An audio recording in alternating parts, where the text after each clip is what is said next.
Hey guys, tonight we step into the frost-bitten calm of a Viking morning.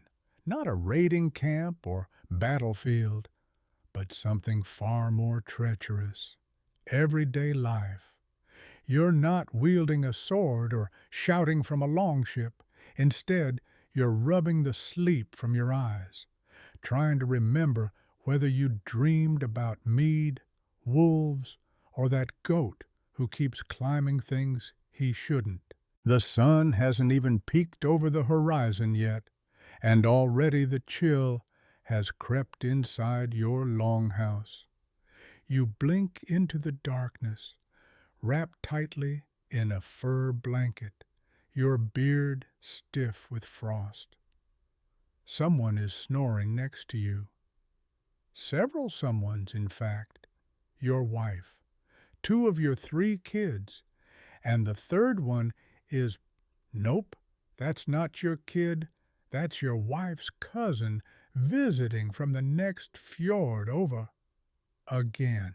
So, before you get comfortable, take a moment to like the video and subscribe, but only if you genuinely enjoy what I do here. Drop your location and the local time in the comments, and tell me what kind of historical rabbit hole you want me to wander down in the next one. Samurai soup kitchens, Aztec accountants, no idea is too weird. Clearly. Now, dim the lights. Maybe turn on a fan for that soft background hum, and let's ease into tonight's journey together. The fire's gone out, leaving behind a few glowing embers and a room that smells like smoke, damp wool, and faint goat. Your longhouse is one large room, wooden frame, turf roof, packed dirt floor. Cozy in that, how did anyone survive this kind of way? You shift slowly, avoiding stepping on your youngest, who is sleeping horizontally, face smushed into the straw bedding. A soft, warm fart from the cow in the corner reminds you that, yes, livestock sleep inside too. You pull on your wool tunic, rough and itchy, the way every piece of Viking clothing seems to be. Your breath fogs in the air. You grab your boots, still damp from yesterday's snow, and tug them on with a grunt. Outside, the world is still dark, quiet, except for a raven overhead that caws like it knows something you don't. This is your life, not as a jarl or a warrior, but as a farmer in late 9th century Scandinavia. That means chores. It always means chores. You glance around. Your axe rests by the door, not for fighting, but for chopping firewood, far more likely to be needed before breakfast. You step outside. Crunch. Your boots meet frost-covered ground. The longhouse behind you steams faintly, warmth trying its best to escape through the turf. You stretch, feel your spine complain, and sniff the cold air. Smells like pine, damp earth, and your neighbor's cooking fire starting up. Back inside, your wife groans awake and begins poking the embers into reluctant flames. She wraps a shawl around her shoulders and tosses a few dried dung patties on the fire. Standard Viking fuel. It doesn't smell great, but hey, neither do you. Hygiene, while not a total myth, is more of a sometimes thing. You've got a small comb for lice and a cold stream to splash your face in. Good enough. You check your tools. Wooden rake, hoe, and that one shovel you keep meaning to fix. Farming life is one long to-do list. And in winter, it's mostly feeding animals. mending fences, and not freezing to death. Your children stir. The middle one sits up, hair a tangled mess, and immediately asks if there's any honey left. There's not. You're a Viking farmer, not a magician. You hand him a piece of dried apple and tell him it's warrior food. He makes a face, clearly not buying it. You glance at the walls, blackened from smoke, decorated with the odd carved talisman. There's a bone charm hanging by the door to ward off Draugr, restless spirits of the dead. You're not superstitious, but you haven't taken it down either. As the sky lightens, you let your chickens out. They squawk and waddle through the frost, giving you side-eye, as if you invented winter. You didn't. That honor goes to the Norse gods, who clearly had a twisted sense of humor. According to myth, winter was the work of Skadi, the frost giantess turned goddess, who probably had cold toes and wanted everyone else to suffer too. You walk to the wood pile and begin chopping. The axe bites into the logs with a satisfying thwack. One log splits so dramatically it sends a chip flying into your boot. Nice. The only sound around you is the crunch of frost underfoot, the dull thump of wood meeting steel, and the rhythmic snort of your pig trying to dig under the fence again. He's not very bright, but he's persistent. You've named him Loki, obviously. Historians still argue whether most Viking farmers owned pigs or preferred sheep for their usefulness. But either way, you've got both, and both hate winter. You set a bucket under the roof's edge to catch melting frost later in the day. The drip, drip, drip rhythm begins, slow, predictable, weirdly soothing. You pause, stretch again. Your back pops like a bundle of dry twigs.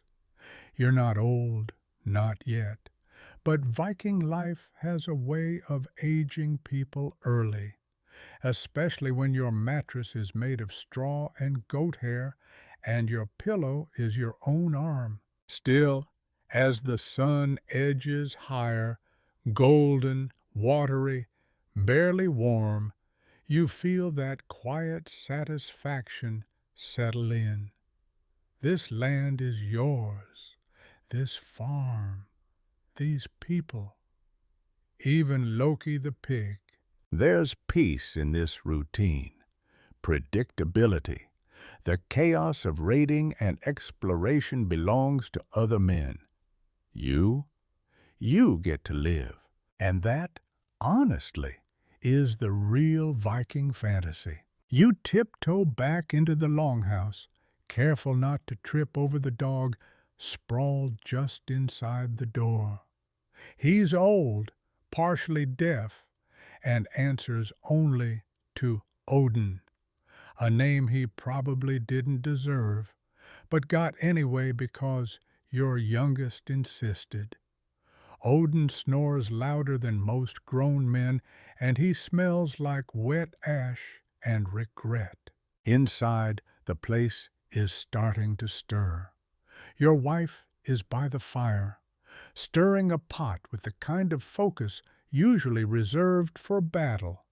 It's porridge, again, thick barley mush the color of disappointment. But hey, it's warm. She adds a splash of goat milk and calls it breakfast. Your eldest daughter is up too. She's already brushing out her hair with a carved bone comb, muttering about tangles like they're personal enemies. She hands the comb to her younger brother, who uses it for approximately 3 seconds before announcing that his hair is now a wolf's mane and proceeds to growl at the wall. You sit at the low wooden table and tear off a hunk of yesterday's flatbread. It's so dense you could use it to patch a roof. You dip it into the porridge, which helps, barely. Across the table, your wife is giving you the look, the one that says, "You still haven't fixed the hinge on the back door," and also, "You smell like barn." You respond with a grunt, which she correctly interprets as, I know, I'll do it after milking." Your middle son joins the table by dramatically throwing himself onto the bench. He groans. You ask what's wrong. He says, everything. You remember being that age, just old enough to complain, not old enough to be useful. The room smells like wood smoke, porridge, and wool. One of your goats lets out a bleat from the corner stall. She's glaring at you as if to say, "Are you planning to milk me, or just sit there, Viking Pinterest dad?" You finish breakfast. It's not glamorous. It's not even very filling. But it's food, and most days it's enough.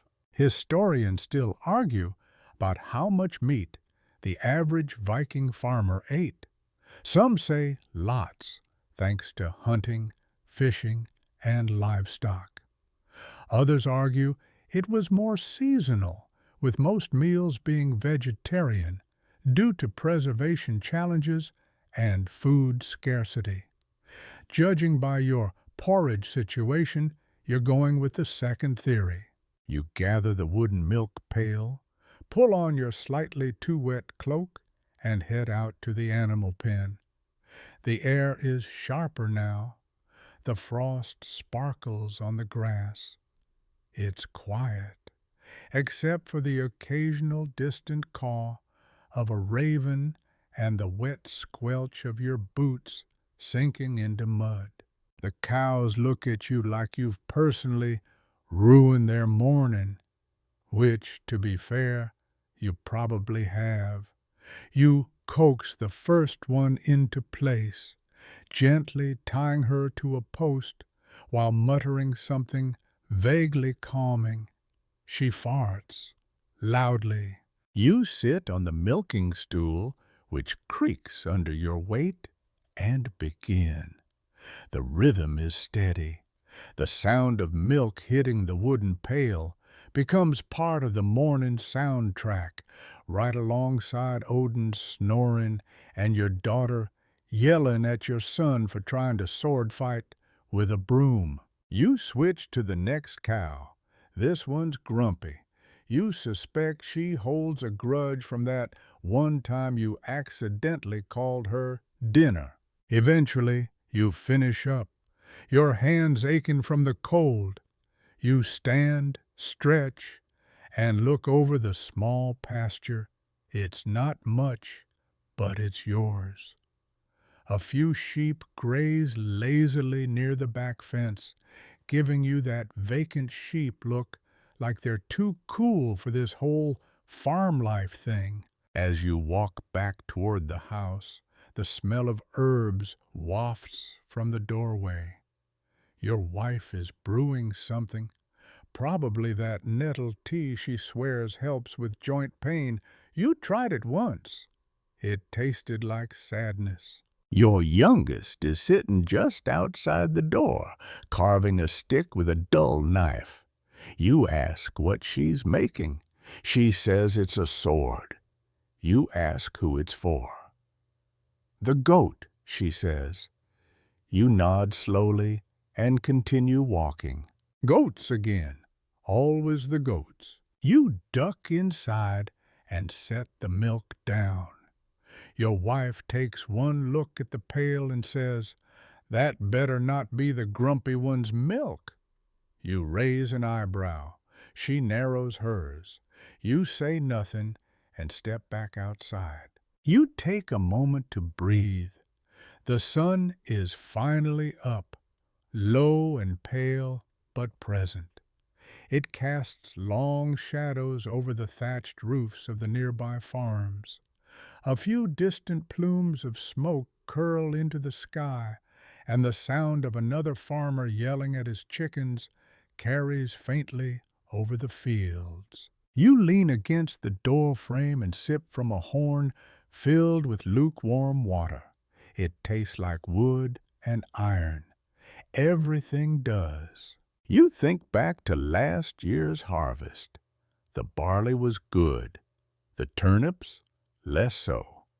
Your neighbor tried to ferment his, which turned out exactly as you'd expect. Turnip mead is now banned from all future gatherings. You sigh. Another day ahead. More chores. More little dramas. But for now, the world is still. And that stillness, it's a luxury. No battles, no raids, no urgent reason to run. You glance down at the goat chewing on your bootlace. You sigh again. Stillness, yes, but never boredom. The sun lifts a little higher over the horizon as you gather your tools for the morning's main task, mending the fence along the northern edge of your pasture. Last week's windstorm knocked a few posts loose, and one of the sheep took the opportunity to escape. It was found 2 farms over, standing proudly on someone's roof like a woolly Viking warlord. You apologized, offered them a smoked fish, and promised to fix it. You sling a coil of rope over one shoulder, tuck a small axe into your belt, and grab a wooden mallet that's seen better centuries. The handle is smooth from years of calloused hands, and the head wobbles slightly when you swing it. Still, it works. As you head down the slope, the frost crunches under your boots. Every step is a small reminder that the world is colder than your blanket was. The sky is clear now, blue as a blueberry stain, and somewhere in the trees a woodpecker starts its endless drumming. If you ever meet it face to beak, there will be words. The fence line is a crooked mess. Some parts lean like they've had a long night. Others are just missing. You sigh and get to work, straightening the posts and hammering in new wooden pegs with satisfying thunks. Occasionally the rope slips and whips back to smack you on the arm. You try not to swear. Your daughter's goat is watching. Historians still argue about how permanent Viking farm fences were. Some suggest they were sturdy, built with care, and kept up year-round.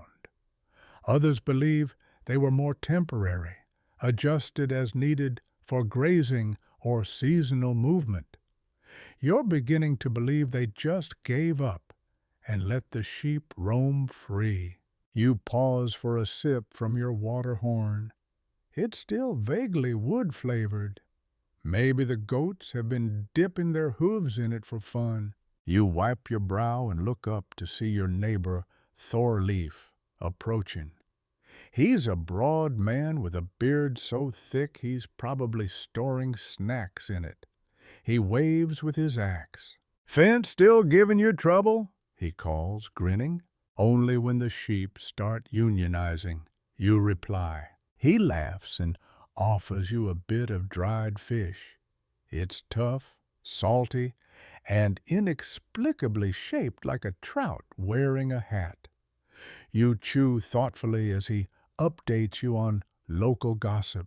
Someone's cow had twins, someone else fell into their own root cellar, and apparently there's a squirrel stealing small objects from every house along the path to the river. You tell him about your daughter's sword-wielding goat. He nods solemnly. Every family has one, he says. After he heads off, you finish the repairs. The fence now stands proudly, at least for now. You loop the rope back over your shoulder and make your way toward the river to wash up. The path is muddy and narrow, lined with shrubs that do their best to snag every loose thread on your tunic. You lose a button. You're not surprised. The river is cold, always cold, but you splash your face anyway. It wakes you up in a way porridge never will. You look upstream. A pair of ducks float past like smug little boats. One of them gives you the side eye. You consider challenging it to a staring contest, but wisely decide against it. Nearby, someone's been stacking smooth stones into odd little towers. No one knows who. They just keep appearing. Some say it's children. Others say it's forest spirits. You're leaning toward bored fishermen with good balance. You dry off your hands and start heading back, only to spot your youngest son sneaking along the trail with a stolen heel of bread. He freezes like a rabbit and offers the universal guilty child smile. You say nothing, just raise an eyebrow. He shrugs and disappears into the underbrush. You'll find crumbs later. You always do. Back at the house, your wife is kneading dough for tomorrow's bread, her arms dusted with flour. She's humming an old song, something about trolls and goats and possibly cheese. You can't quite tell. It's catchy, though. You hang your tools on the wall, careful to avoid the low beam you hit every single day. Today is no exception. You see stars again. Your eldest daughter is spinning wool in the corner, her spindle whirring like a sleepy insect. She's got a concentration face on, the kind that dares anyone to interrupt her. Your middle son, however, is using his time productively by constructing what appears to be a catapult out of firewood and a spoon. You sit down and let your shoulders relax. The fire crackles, sending up the occasional ember that dances in the air before fading out. The room smells like yeast and smoke and a faint hint of goat. Again. In the background, Odin lets out a snort and shifts in his sleep, twitching his legs like he's dreaming of chasing squirrels. You hope he catches one. Just one. It's not even midday yet, and already the day feels full. Full of small chores, small victories, and tiny moments of calm. Your wife hands you a strip of cloth. "For your head," she says with a smirk. You hadn't realized you were bleeding from the beam incident. You press the cloth to your temple and sigh. She kisses your forehead. "Stubborn Viking," she says. You grin. "Well, you married me." She rolls her eyes and goes back to kneading. You sit back, letting the warmth of the fire seep into your bones. You think, maybe, just maybe, you'll finally fix that door hinge. After lunch. Or tomorrow. Definitely tomorrow, after a bit of rest and a generous hunk of rye bread with dried berries, chewy, slightly sour, and absolutely full of tiny seeds determined to wedge themselves in your molars. You're ready for the afternoon's next task, a walk into the forest to collect firewood and check on your charcoal pit. You strap on your cloak, not because it's especially cold, but because it gives you that dramatic roaming the land look that you secretly enjoy. The kids say it makes you look like a wandering bard. You remind them that bards don't usually carry axes. The forest begins just past the grazing field, where a couple of cows blink at you like you've interrupted something important. One moos in a way that could be either protest or philosophical inquiry. You moo back out of habit. It's a thing. The trees are mostly birch and pine, tall and spaced enough that sunlight dapples the mossy floor. You follow a worn deer path, occasionally stopping to pick up fallen branches or small logs left from previous storms. The scent of resin and damp earth fills your nose, and the soft squish of your boots in moss makes it feel like walking on sponge cake, if sponge cake were cold, spongy, and full of insects. As you make your way deeper in, you spot the charcoal pit, a low mound of earth and turf covering a carefully stacked pyramid of logs you arranged last week. It's still faintly smoking, which is good. It means the smoldering process is happening as it should, slowly baking the wood into charcoal without oxygen. You give it a gentle tap with a stick, like a Viking version of checking a cake. Historians still argue about how widespread charcoal making was in Norse farm life. Some claim it was mostly done near iron-working settlements, while others suggest farmers like you often produced small batches for home use. Cooking, heating, or occasional blacksmithing when something inevitably broke and couldn't be fixed with spit and hope. You kick some earth over a spot where a fox has been nosing around. No offense to foxes, but they make terrible pit managers. With the firewood bundled into your arms and the pit checked, you veer off the path slightly to forage. You know of a grove where wild herbs grow, a little hollow where the soil stays warm and damp year-round. Sure enough, you spot thyme, a few early sprigs of mint, and something that might be wild garlic or might just be optimistic grass. You decide not to taste test it this time. You also find a pine cone shaped like Thor's hammer, which you pocket because you're not made of stone, and your daughter has a growing collection of nature's weird things by her bedside. As you turn back toward the homestead, you spot movement. A cluster of children playing between the trees. Not yours this time. These are your neighbors, including a toddler who's somehow wearing one sock, one mitten, and what looks like a piece of cheese stuck to their forehead.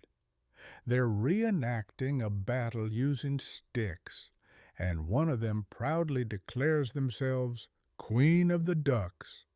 You tip your head respectfully as you pass. Back home, your middle son has modified his earlier spoon catapult into a siege device, currently lobbing berry mush at a wooden target. The accuracy is impressive. The cleanup will not be. You drop the wood in the stack near the door and take a moment to admire the view. From this spot, you can see the fjord in the distance, its waters shining like melted silver. Boats bob quietly at anchor. You can almost hear the splash of fish, or possibly your brother-in-law falling in again. Inside, your wife is tending the stew pot. It smells incredible. Earthy root vegetables, hints of dried meat, and that special ingredient known only as what was left in the pantry. She tastes it, winces slightly, and adds another pinch of salt. It's a process. You hang your cloak, pat Odin on the head, he's acquired a feather from somewhere, and plop onto the stool near the fire. The warmth wraps around you like a second skin, and for a moment you consider never getting up again. Your eldest daughter is braiding dried herbs into little bundles to hang from the rafters. Each one keeps insects away and makes the room smell faintly like soup, even when there's no soup. She hums softly, and it blends with the bubbling of the pot and the crackling of the fire into one of those background sounds that lets your mind go quiet. From the shelf, you grab your small leather-bound journal. Well, it's not a journal so much as a place where you write things that feel too smart to shout across a field. You jot down a quick sketch of the charcoal pit and a note about the mint. Use for breath or goat deterrent. Quirky detail. It's not uncommon in Viking households for adults to carry small rune stones carved with personal sayings or blessings. You've got one in your pocket now. Patience is a shield. Your wife gave it to you during a particularly chaotic goat-related incident. You rub it between your fingers out of habit. Outside, the sky shifts to early evening. The golden light of the magic hour stretches shadows long across the grass, painting the walls of your house in amber. You can hear someone singing down the hill, your neighbor's daughter, maybe. It's an old sea song about a fish who falls in love with a sailor and then steals his boat. It's hauntingly beautiful and slightly absurd. You smile. It's been a good day so far. Dinner is nearly ready. You help set the low wooden table, placing bowls and spoons with the care of someone who's definitely not thinking about sneaking a taste. You do, of course. The stew is hot, rich, and has a comforting potato mystery meat flavor that says home.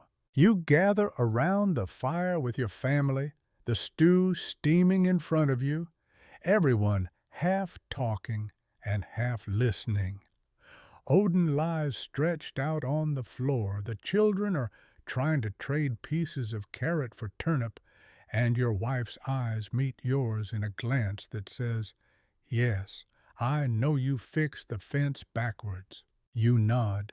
"Tomorrow," you whisper. She just grins. Evening has properly settled in now, casting long lavender shadows across the fields as your family finishes the last bits of stew and homemade bread. The hearth fire is glowing low and gentle, the kind of glow that makes your eyelids feel heavier just from looking at it.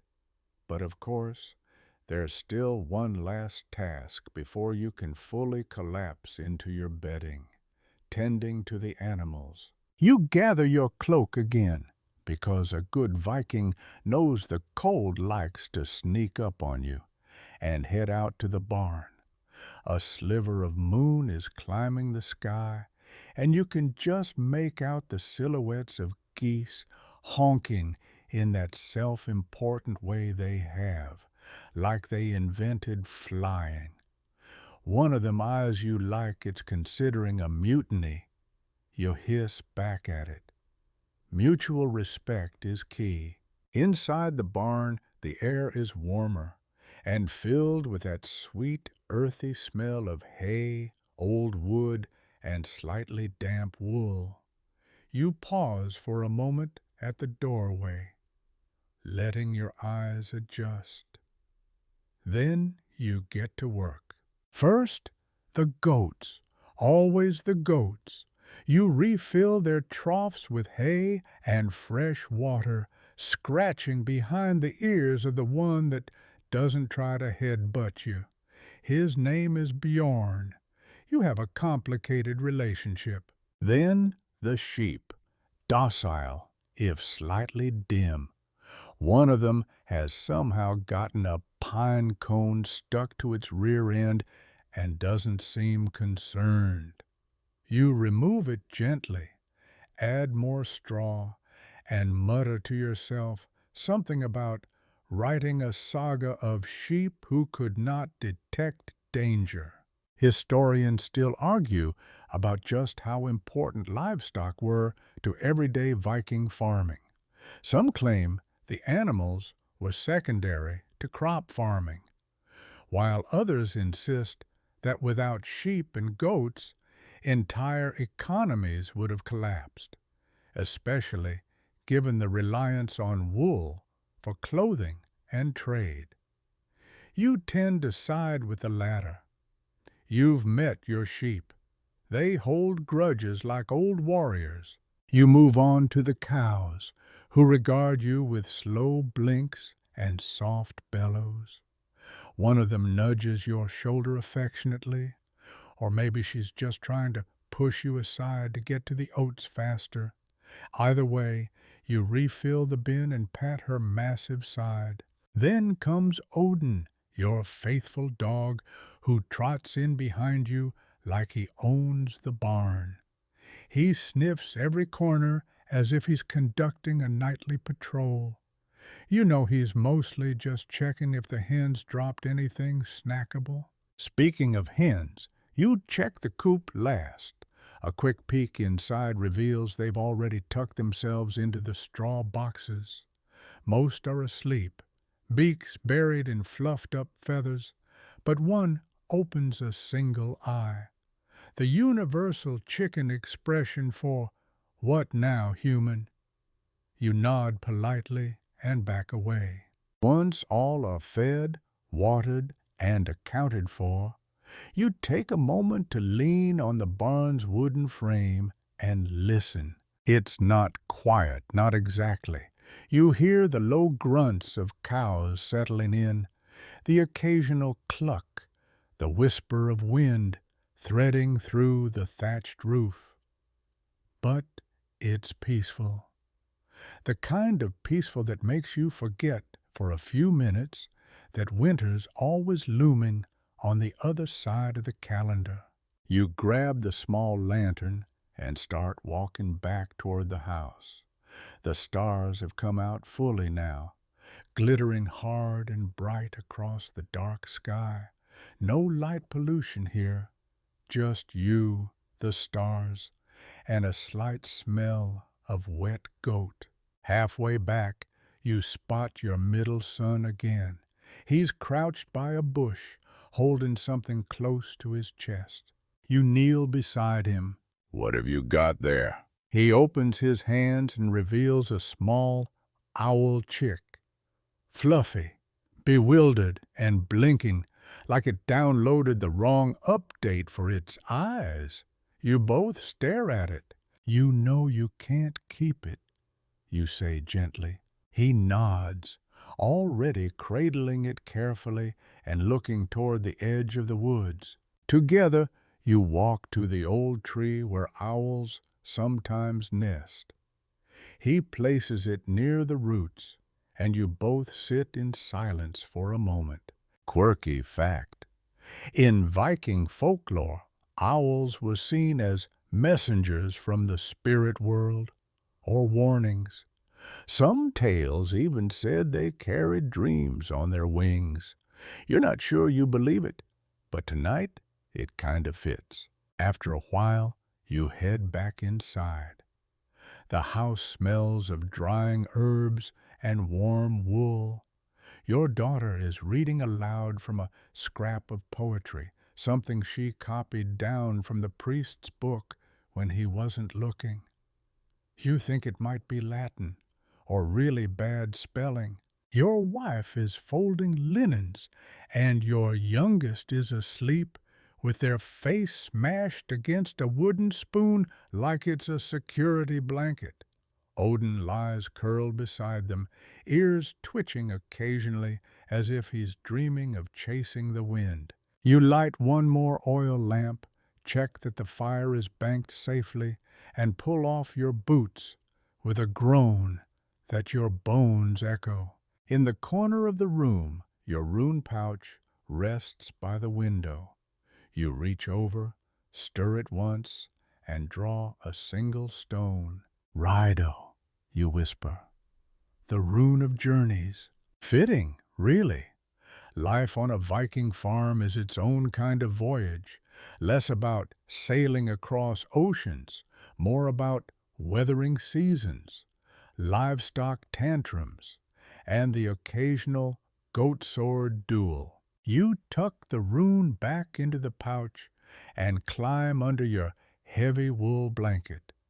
The weight of it is comforting, like being tucked inside your own personal longship. The house creaks gently around you, wind whispering past the shutters like an old lullaby. The stars blink above, quiet and ancient. Tomorrow there'll be new chores, maybe repairing the roof, or helping your neighbor slaughter a pig, or maybe just fixing that hinge. Finally. But for now, you let your eyes drift shut, muscles sinking into the mattress stuffed with straw and feathers. Sleep wraps around you slowly, like fog rolling over the fjord. And somewhere outside, an owl flutters into the branches, carrying whatever dreams you're about to have. The first rays of morning stretch across the sky like a lazy yawn, casting soft amber light through the wooden shutters of your longhouse. A rooster crows, early, smug, and proud of himself as usual. You groan a little under your breath. Even Vikings don't spring out of bed like epic heroes every morning. Your joints creak in protest as you sit up. The bed you sleep on is a simple wooden frame with rope supports and a mattress of straw, feathers, and whatever stuffing seemed comfy at the time. You've learned to rotate it occasionally, unless you enjoy waking up with a back that sounds like it's grinding grain. The house is still warm from last night's fire, and a faint scent of smoke, wool, and herbs hangs in the air. Your wife is already up, quietly boiling water over the hearth. One of the kids is still snoring into their blanket, clutching the same spoon as last night. You chuckle. Another day begins. The morning ritual is predictable, but there's something soothing about that. Like the world spins a little steadier when you know how it starts. You wash your face with cool water from a basin, rubbing the sleep from your eyes while mentally listing the chores ahead. You start with breakfast, of course. Viking meals aren't exactly five-star cuisine, but they get the job done. This morning, a porridge made from barley or oats, flavored with a little goat's milk and, if you're lucky, a dash of dried berries or honey. It's warm, bland, and sticks to your ribs. In short, perfect Viking fuel. The kids gather around the table with bleary eyes and bedhead that looks like a troll brushed their hair. Odin, the dog, posts up at his usual spot by the table, watching every spoonful like he's filing a formal complaint about not being served. Historians still argue whether Viking breakfasts were communal family events or more individual grab-and-go affairs. Some point to larger longhouses suggesting mealtime shared with extended kin or neighbors, while others argue daily life was too chaotic for everyone to sit down together. Either way, in your house, it's a group effort because the dog insists.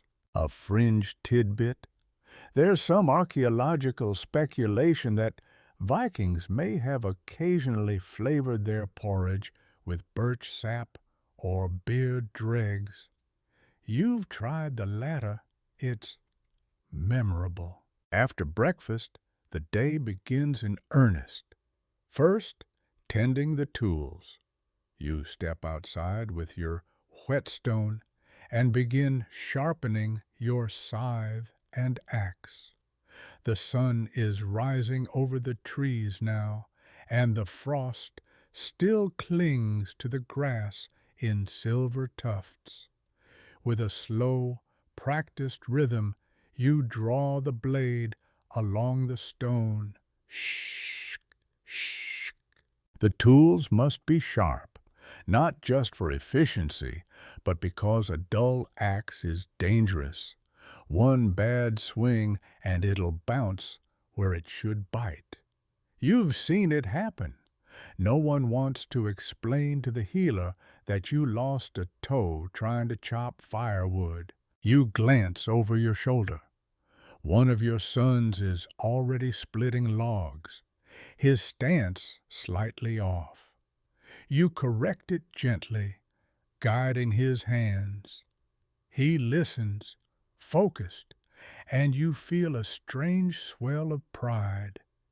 Passing down skills like this, it's more than just farm work. It's legacy. Next up, the fields. Today's task is simple, if repetitive, turning the soil in preparation for planting. You shoulder the wooden plow, fitted with an iron tip, and guide it through the earth. One of your oxen pulls steadily, muscles rippling under a hide that's seen many seasons. The soil smells rich, damp, and full of promise. You note where the ground is softer, where the weeds are winning, and where the rocks keep trying to ruin your day. You make a mental map, because if you forget, your knees will remind you next time. You pause briefly to wipe sweat from your brow. Spring air is crisp, but hard labor doesn't care about seasons. A group of crows watches from the trees. One lets out a raucous cry. You squint. Is that the same one from yesterday? You swear it's mocking you. According to some Norse beliefs, crows and ravens were messengers from Odin. So if this one's trying to send you a divine message, you wish he'd at least chip in on the labor. As you work, your wife and daughter are out in the garden, prepping beds for herbs and vegetables. You see them kneeling in the soil, sleeves rolled up, hands already stained green. They're laughing about something, a story, maybe a joke at your expense. You smile. Gardening isn't just practical, it's medicinal, literally. Many of the herbs they're planting, like yarrow, mugwort, and thyme, double as medicine for cuts, fevers, and the occasional stubborn stomachache. If you had a coin for every time mugwort saved someone from disaster stew, you'd have, well, at least 3 coins. Back in the fields, you notice a strange pattern in the soil, a set of small, evenly spaced holes, not from tools. You kneel down. Voles, you mutter, the bane of every Viking farmer. Small, adorable rodents with a hunger for chaos. You plug the holes and make a note to set traps later. Or maybe let Odin loose, though he once tried to make friends with a vole, and the vole won. By midday, the sun is high, and your stomach reminds you that porridge is not eternal. You wipe your hands on your tunic and head inside, where your daughter is already setting out some flatbread and cheese. There's a bit of leftover stew, too, thickened overnight, and somehow better for it. You sit together, eating with tired hands and grateful stomachs. Conversation is easy. Updates on the garden, news from the neighbor down the road, the mystery of who left their boots in the goat pen. Spoiler, it was your eldest. One quirky practice. Some Viking families believed eating meals in silence brought better digestion and clearer dreams. You've tried that. It lasted about 12 seconds before someone started humming. After lunch, you take a brief moment of rest. Not a nap, no time for that, but a chance to sit, breathe, and feel the breeze slip through the open doorway. You lean against the wooden frame, eyes half closed. In that moment, you can almost forget about winter's slow return. You can almost believe the sun will always shine, the fields will always yield, and no vole will ever chew your carrot roots again. The afternoon sun tilts toward the west, casting everything in golden slants of light.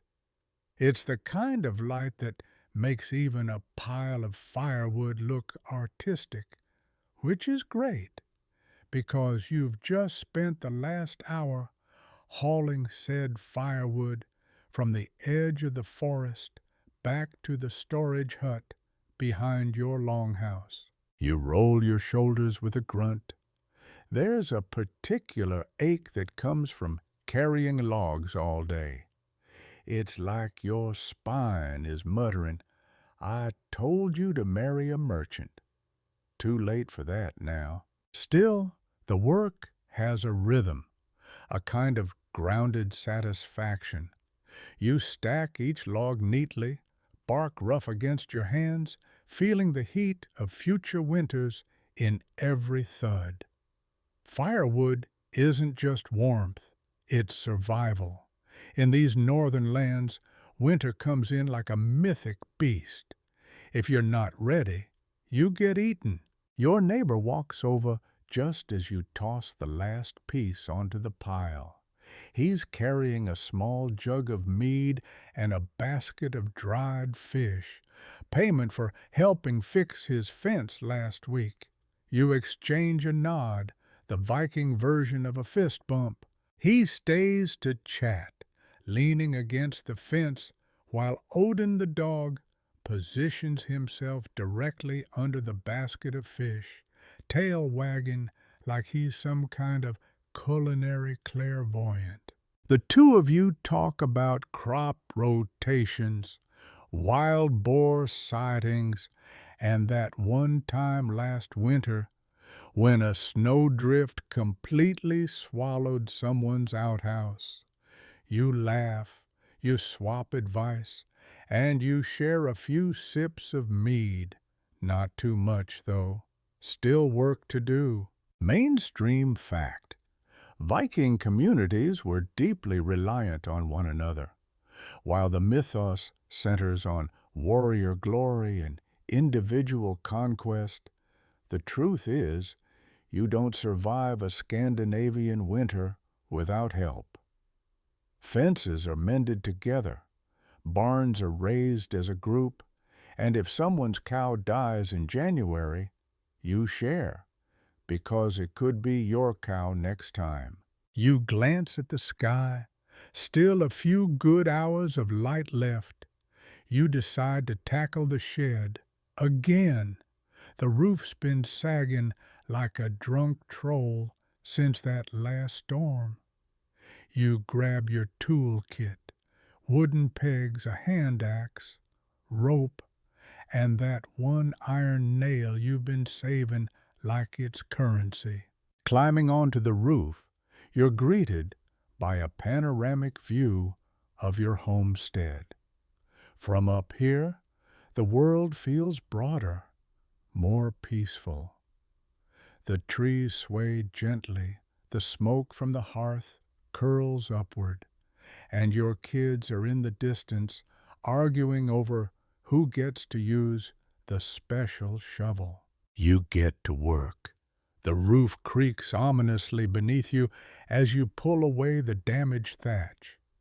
Underneath, wooden slats have split, weather and time teaming up like bullies.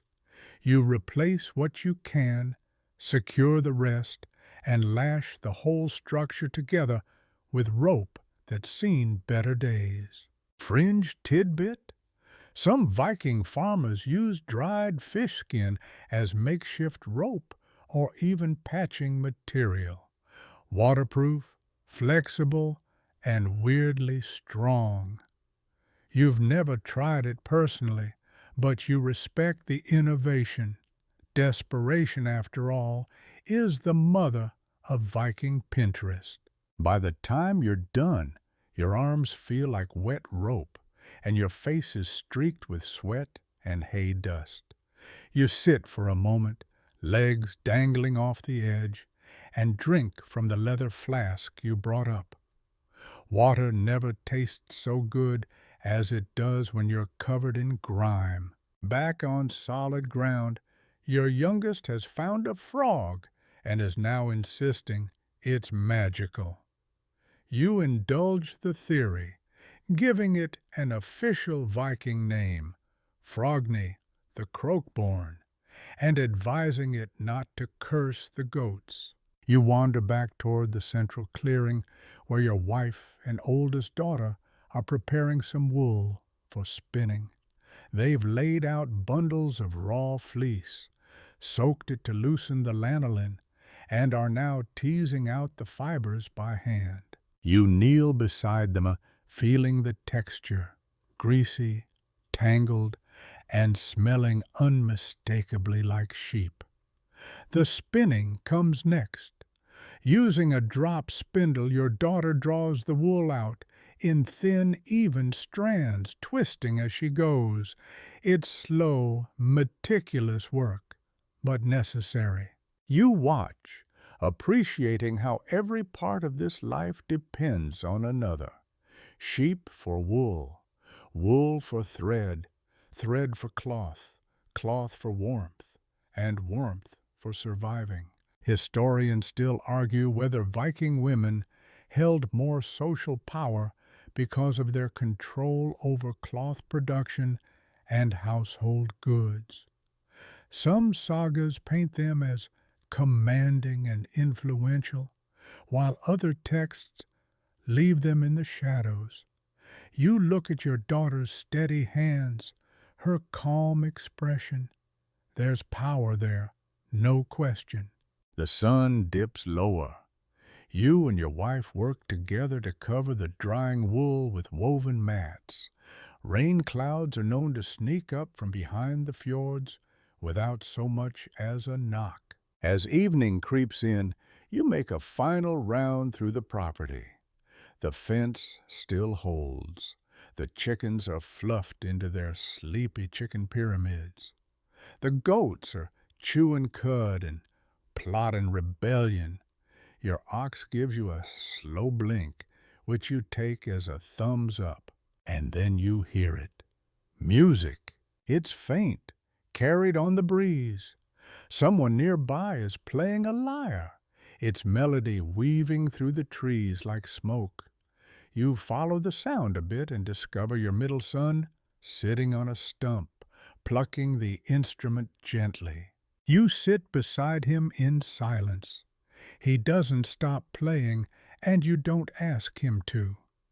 The notes are soft and slow, like a lullaby for the earth.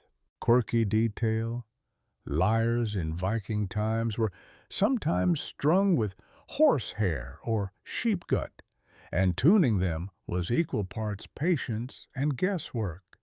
The result was raw and emotional, perfect for telling stories or singing away loneliness. You hum along, barely a whisper, and feel something loosen in your chest.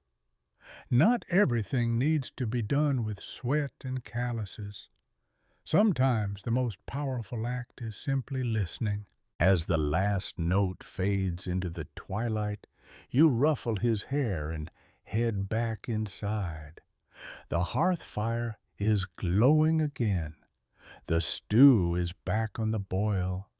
The longhouse smells of smoke, onions, and the faintest trace of fish skin. You'll ask about that later. You settle in, brushing hay off your tunic, and sigh deeply. Your wife hands you a slice of bread with herb butter, fresh from the garden. Odin claims your feet as his pillow. Tomorrow will be more of the same. Work, repairs, animal antics, maybe another attempt to patch the roof better. But for now, this moment is enough. Evening settles in like a woolen blanket, thick and warm, pulling soft shadows into every corner of the longhouse. The fire crackles at the center, casting an orange glow on the timber walls and the rows of bundled herbs drying overhead. You stretch your legs toward the warmth, and Odin gives a sleepy sigh at your feet. Somewhere, a chicken sneezes, probably Helga.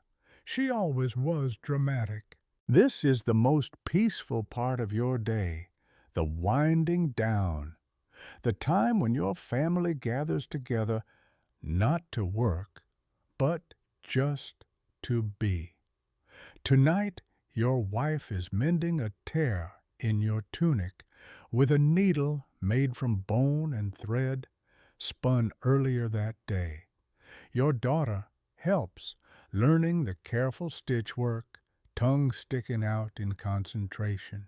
Meanwhile, one of your sons is carving small patterns into a piece of wood, just a bit of idle whittling, but you can tell it's meant to be something. A horse? A ship? Possibly a very angry turnip. He won't say, which usually means it's a gift for someone. You recline against a fur-covered bench, letting your head rest against the wood behind you. The firelight flickers across your face as someone pulls out a story. Not a scroll, not a book, just a voice. That's how most stories are shared in your world, by firelight and memory. Tonight's tale is about Thor chasing a giant through the mountains. There's thunder, betrayal, a goat cart, and, inevitably, someone being tricked into lifting a cat that turns out to be the Midgard serpent. Your youngest is wide-eyed, mouth open, mid-bread chew. "Is that even possible?" they whisper. Historians still argue whether Norse mythology was meant to be taken literally, you say with a grin, or if it was mostly just big metaphors and an excuse to name your goats after gods. Quirky detail. In some Viking communities, goats were not only milked and eaten, they were also believed to have spiritual or magical significance. Thor's goats, Tangrisnir and Tangnjoster, famously resurrect themselves after being cooked and eaten as long as their bones remain intact. That's right, magical leftovers. Even your stew can't compete with that. After the story, your wife starts humming. A lullaby you haven't heard since last winter. The same one your mother used to sing. The melody is old and lilting, full of half-remembered runes and open sky. Everyone falls quiet. Even the dog seems to listen. Outside, the night has deepened. Stars pierce the sky one by one. The moon peeks out like a nosy neighbor. The air is crisp, scented with pine, smoke, and distant water. It's time for one last check. You throw a cloak over your shoulders and step outside, lantern in hand. The longhouse door creaks gently shut behind you. Your breath fogs in the air. You walk the perimeter, boots crunching softly on the frost-dusted ground. The goats are snug in their pen, chewing and gossiping like old women at the market. The oxen snort softly as you pass, and the hens are fluffed like feathered boulders on their roosts. Everything is in its place. Even the vole traps have caught something, one actual vole, one rock, and one angry toad. You make a mental note to apologize to the toad. You return inside to find your family already slipping into their sleeping spaces. The youngest is curled up in a fur pile with their wooden horse turnip. Your wife nods to you as she braids her hair for sleep. You sit for a moment longer, staring into the fire. A fringe belief from the sagas says that flames carry messages to the spirits. You wonder what yours would say. Maybe something poetic like, "Today was hard, but we endured." Or maybe just, "Tell Odin thanks for the weather." You lie down beside your wife, the straw-stuffed mattress creaking slightly beneath you. The warmth of her body, the gentle rasp of her breathing, and the quiet creak of timber above lull you into a heavy, grounding calm. But the day's not entirely over. You remember your brother is due back from a short trading trip soon, maybe tomorrow, maybe next week. That's the thing about Viking timekeeping. It's less about strict schedules and more about wind direction, how hungry the horses get, and whether the fjord decides to play nice. You wonder what he'll bring this time. Salt? Soapstone? One time he returned with a peacock feather and a headache. That was a story. As you drift toward sleep, your thoughts wander to dreams, odd, vivid ones, filled with boats that fly, and cows that talk, and runes that rearrange themselves mid-sentence. The kind of dreams that feel half myth, half memory. Maybe they're messages. Maybe they're stew-related. Historians still debate the role dreams played in Viking culture. Some believe they were seen as divine communication. Others argue they were considered no more than mental noise. You think maybe a little of both. You've had dreams that felt truer than waking life, like the one where your father showed you a better way to plant turnips. You still use that method. Suddenly, a sharp pop from the fire stirs you. A log splits, sending a tiny cascade of sparks into the air like orange fireflies. Your wife mumbles in her sleep and shifts closer. Odin lets out a dreamy yelp, probably chasing phantom voles in his sleep. You smile, heart slow, lungs full of warm air. The longhouse holds you like a lullaby. Everything aches, but in a good way. That kind of ache that means you built something, mended something, fed someone. Tomorrow will come with its chores and its surprises, but for now, you're here, safe, warm, loved. Just as you close your eyes, your youngest whispers across the darkness, "Do you think the cat was really the serpent?" You open one eye. "I think if it was, it should probably be let outside." And then finally, sleep comes, soft and heavy, like snow over a quiet field. You wake before the sun, the sky still a deep slate blue outside the longhouse's smoke hole. The air is cold enough to bite, and for a moment you consider staying wrapped in the fur blankets. But the cows won't milk themselves, and the fire won't relight through sheer guilt. So you groan like an old tree and rise.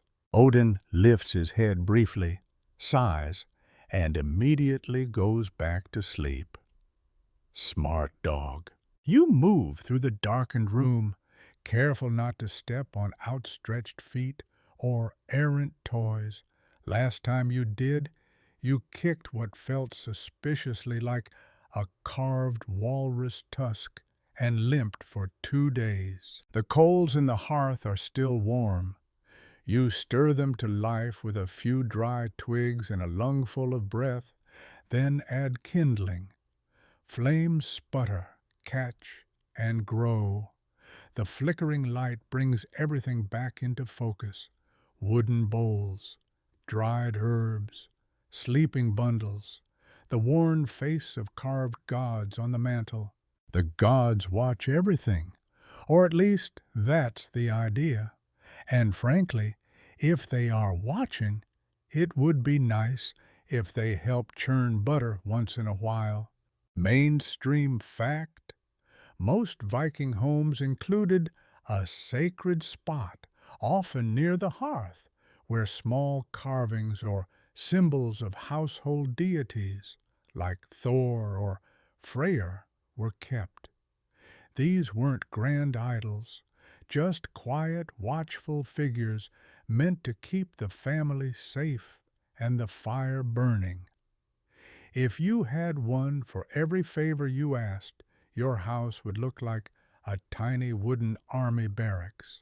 Outside, frost crunches underfoot as you make your way to the livestock shelter. Your breath fogs in front of you like a signal to the gods. Here comes the Viking farmer, ready for cow diplomacy. The cows are surprisingly cooperative this morning. You settle on the milking stool, lean into the animal's warmth, and begin your steady rhythm. The milk hits the pail with soft splashes. It's a meditative sound, like rain on a roof. You start humming that old lullaby again, and the cow flicks her tail once, like she approves. You remember your grandfather teaching you this, his hands large and cracked, his voice low and patient. Talk to them, he said. Makes them let down easier. You never found a reason to argue with that. And it turns out there's something to it. Studies much, much later would suggest that calm voices do improve animal behavior. Science catching up to what every good cow milker already knew. By the time the sun peeks over the trees, you've got 2 full pails of milk and straw in your boots. You carry them back to the longhouse where the rest of the family is beginning to stir. Your wife stokes the fire higher. Your daughter sets out bowls. Someone throws a woolen tunic over their head and immediately starts complaining about the scratchiness. Classic morning vibes. Breakfast is simple. Warm porridge with honey, if you're lucky. Fresh milk, maybe a bit of dried fruit if the stores are good. You all eat around the hearth, knees touching, steam rising from the bowls. Fringe tidbit: some Viking households flavored their porridge with herbs like lovage or even wild garlic. You tried that once. It was memorable. Let's just say garlic breakfast isn't for everyone. After breakfast, it's time for the day's bigger task, preparing cheese. Your wife takes over the milk, adding rennet from a calf's stomach, thank you very much, and setting it aside to curdle. This isn't glamorous work. It involves lots of patience, stirring, draining, pressing, and waiting. Basically, cheese is just a really slow drama that ends with dinner. You take the opportunity to start patching one of the storage barrels in the shed. The last rainstorm swelled the wood, and now it leaks. You wedge a new strip of fir bark into the seam and seal it with warm pitch. As you work, a breeze wafts in, smelling of pine and smoke. From somewhere nearby, your son is singing a little song to the chickens, loudly, off-key, but heartfelt. The chickens appear indifferent. You pause to stretch your back and look up at the sky. High clouds today.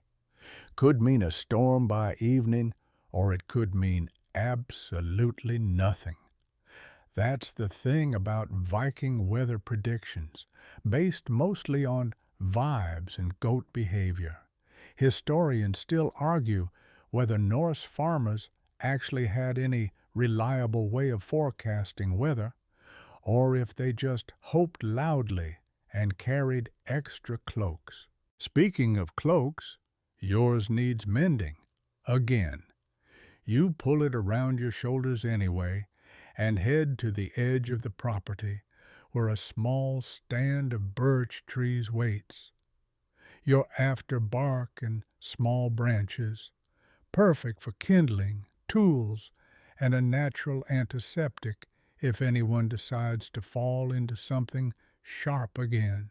You carry a small axe at your side and a woven basket on your back. Each swing of the axe is deliberate, the thock echoing in the cold morning. Birds scatter. A squirrel chirps angrily, probably writing a formal complaint. Back at the longhouse, the cheese is taking shape, wrapped in cloth and pressed between two flat stones. The kids are gathering moss for insulation, arguing over who found the best piece. You award them both the title of Moss Champion and get a sarcastic eye roll from your wife. You share a look, the good kind, the kind that says, "This is hard, but it's ours. This life, this mess, this chilly corner of the world you call home." Later, when the sun is high and the chores are winding down, you take a moment to sit on the steps of the longhouse and watch the smoke curl from the chimney. The quiet is deep here, not silent, but full of bird calls, wind in the thatch, the distant clank of someone dropping a bucket. You think about the gods again, not the dramatic lightning-throwing ones, but the quieter spirits, the ones who live in the corners of homes, in warm bread, in firelight and laughter. You take a deep breath, and for just a second, you feel it, that hush of connection, like the land is listening back. You stand up, stretch, and grab your tools. Time to check the boundary fence. Again, because even in a peaceful day, something always needs fixing, especially when your neighbor's goat thinks it's a Viking explorer. The boundary fence is only a short walk from the longhouse, but it might as well be a journey to another world. The trail winds past mossy stones and half-buried roots, under trees that creak and groan like they're whispering secrets to one another. A woodpecker taps somewhere above you, beating out a rhythm like the heart of the forest itself. Your boots sink slightly into damp soil as you go, and you keep one eye out for trouble. Not wolves or bandits this time, just loose boards, snapped branches, or that same goat who believes fences are mere suggestions. The fence comes into view. It zigzags along the edge of your property like a drunken snake, made from split logs and stubborn nails. You run your hand along the wood as you walk the length of it. A few spots need mending, of course.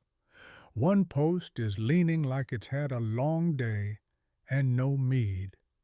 Another has claw marks, probably from a bear cub trying to investigate whatever smelled edible on your side. You smile. Just another peaceful day in Viking suburbia. Mainstream historical fact. Viking farmers, especially those living inland or near forests, had to maintain their own boundary fences, both for privacy and to keep livestock from wandering or being stolen. These fences weren't decorative. They were practical, made from whatever material was on hand, and constantly in need of patching, thanks to weather, wild animals, and overly curious goats. You kneel to replace a broken plank, wedging it into the frame and securing it with carved wooden pegs. The tools feel warm in your hands from use, your body finding a rhythm in the task. There's something deeply satisfying about fixing things with your own hands, about making the world hold together just for a little while longer. As you work, you hear footsteps behind you and turn to see your eldest son approaching. He's got that teenage swagger that says, "I know everything," and the sheepish grin that says, "But I might still need your help." He's carrying a bundle of branches and a very squashed-looking rabbit. "Traps worked," he says. "Kind of." You nod, inspecting the rabbit. It's a scrawny thing, but enough for stew if you bulk it out with root vegetables and wishful thinking. You pat him on the shoulder, firm enough to say, "Good job," soft enough to say, "You're not done learning yet." You both walk the fence together, discussing where it needs strengthening. He talks about wanting to build something on the far side of the property. Maybe a hut, maybe a smokehouse, maybe a secret fort where he can pretend he's not cold. Fringe tidbit. Some Viking teenagers practiced out-sitting, or utiseta, sleeping alone in the wilderness to receive visions or connect with spirits. Your son claims he wants to try it, but you're pretty sure he just wants an excuse to avoid chores and eat jerky by moonlight. As the two of you reach the last bend in the fence, you stop for a moment to look out over the land. It's beautiful in a rugged way. Rolling hills, wind-brushed trees, a distant glint of the river like a silver thread. This place is rough, unforgiving, stubborn, but it's home. You sigh, then notice something odd near the tree line, a pile of stones that wasn't there before. You and your son walk over to it and inspect the mound. Could be a fox den, could be someone marking territory, could be something else. "Think it's a land spirit?" your son asks, half joking. Historians still argue whether Viking farmers genuinely believed land spirits lived in rocks and trees, you say. But just in case, don't kick it. You decide to leave an offering, a few berries and a whispered word of respect. You don't necessarily believe the spirit will curse your cabbages if you ignore it. But why risk it? Back at the longhouse, your wife has the stew going. It smells like thyme, smoke, and mystery meat. The kids are arguing about who saw the first snowflake. The dog is curled in the exact center of the floor, radiating smug warmth. You head out again briefly, this time to the storage shed, checking the stockpile of smoked fish and dried vegetables. Winter is coming soon, and you can feel the shift in the air. Not just the cold, but the energy. Everything moves slower. The days shorten. Even the animals seem to prepare, fluffing their fur, padding their dens, hoarding snacks like nervous grandmothers. You inventory your supplies. Salted herring? Check. Pickled onions? Check. Dried mushrooms? Check. Mysterious jar of fermented something? Eh? Just don't open that one. You pull the door shut with a heavy thud and turn back toward the house. Smoke drifts from the chimney again, the scent of wood smoke mixing with early evening frost. The sun is dipping, painting the sky in streaks of pink and ash. It's quiet in that perfect kind of way, like the world is holding its breath before snowfall. You step inside just as your youngest is trying to teach the dog to wear a tiny fur hat. The dog looks unimpressed, but he allows it, because that's just the kind of saint he is. Dinner is eaten quickly, spoons scraping bowls, laughter rising and falling. Your eldest tells the fence story like it's a war tale. Your wife rolls her eyes and refills his bowl. You catch each other's glance. Another "we made it through today" moment, passed without a word. Afterward, everyone helps tidy up. You mend a loose bench leg while your daughter dries bowls with a cloth that used to be your best tunic. Sacrifices must be made. As the night deepens, the wind outside grows sharper. You close the shutters tight and bank the fire with fresh wood. The house grows dim, cozy, full of breathing and stories. And before you sleep, you step out one last time. The stars are brilliant tonight, the sky clear and endless. You look up and think about how your ancestors saw constellations as road maps, stories written across the sky. Warriors, serpents, ships sailing through the heavens. You wonder what stories will be told about you someday. Will they remember your fence-mending skills, your suspicious stew recipes, your fearsome battle against Helga the chicken? Or maybe, just maybe, they'll remember a Viking farmer who lived quietly, worked hard, and loved his people fiercely. The wind tugs at your cloak, and you take one last look before heading back inside. The door shuts behind you with a gentle thunk. Safe, warm, ready to rest. The morning comes dressed in silence and white. You blink your eyes open to find that the world outside has transformed overnight. The snow has arrived, not in a blizzard, not in a fury, but gently, like flour sifted through a sky-wide sieve. The thatched roof bears a heavy white cap. The firewood pile has vanished under a puffy blanket, and Odin, your noble dog, is utterly scandalized that the ground is now wet, cold, and mysteriously unsniffable. You roll out of bed, stretch, and make your way toward the hearth. The fire's out again.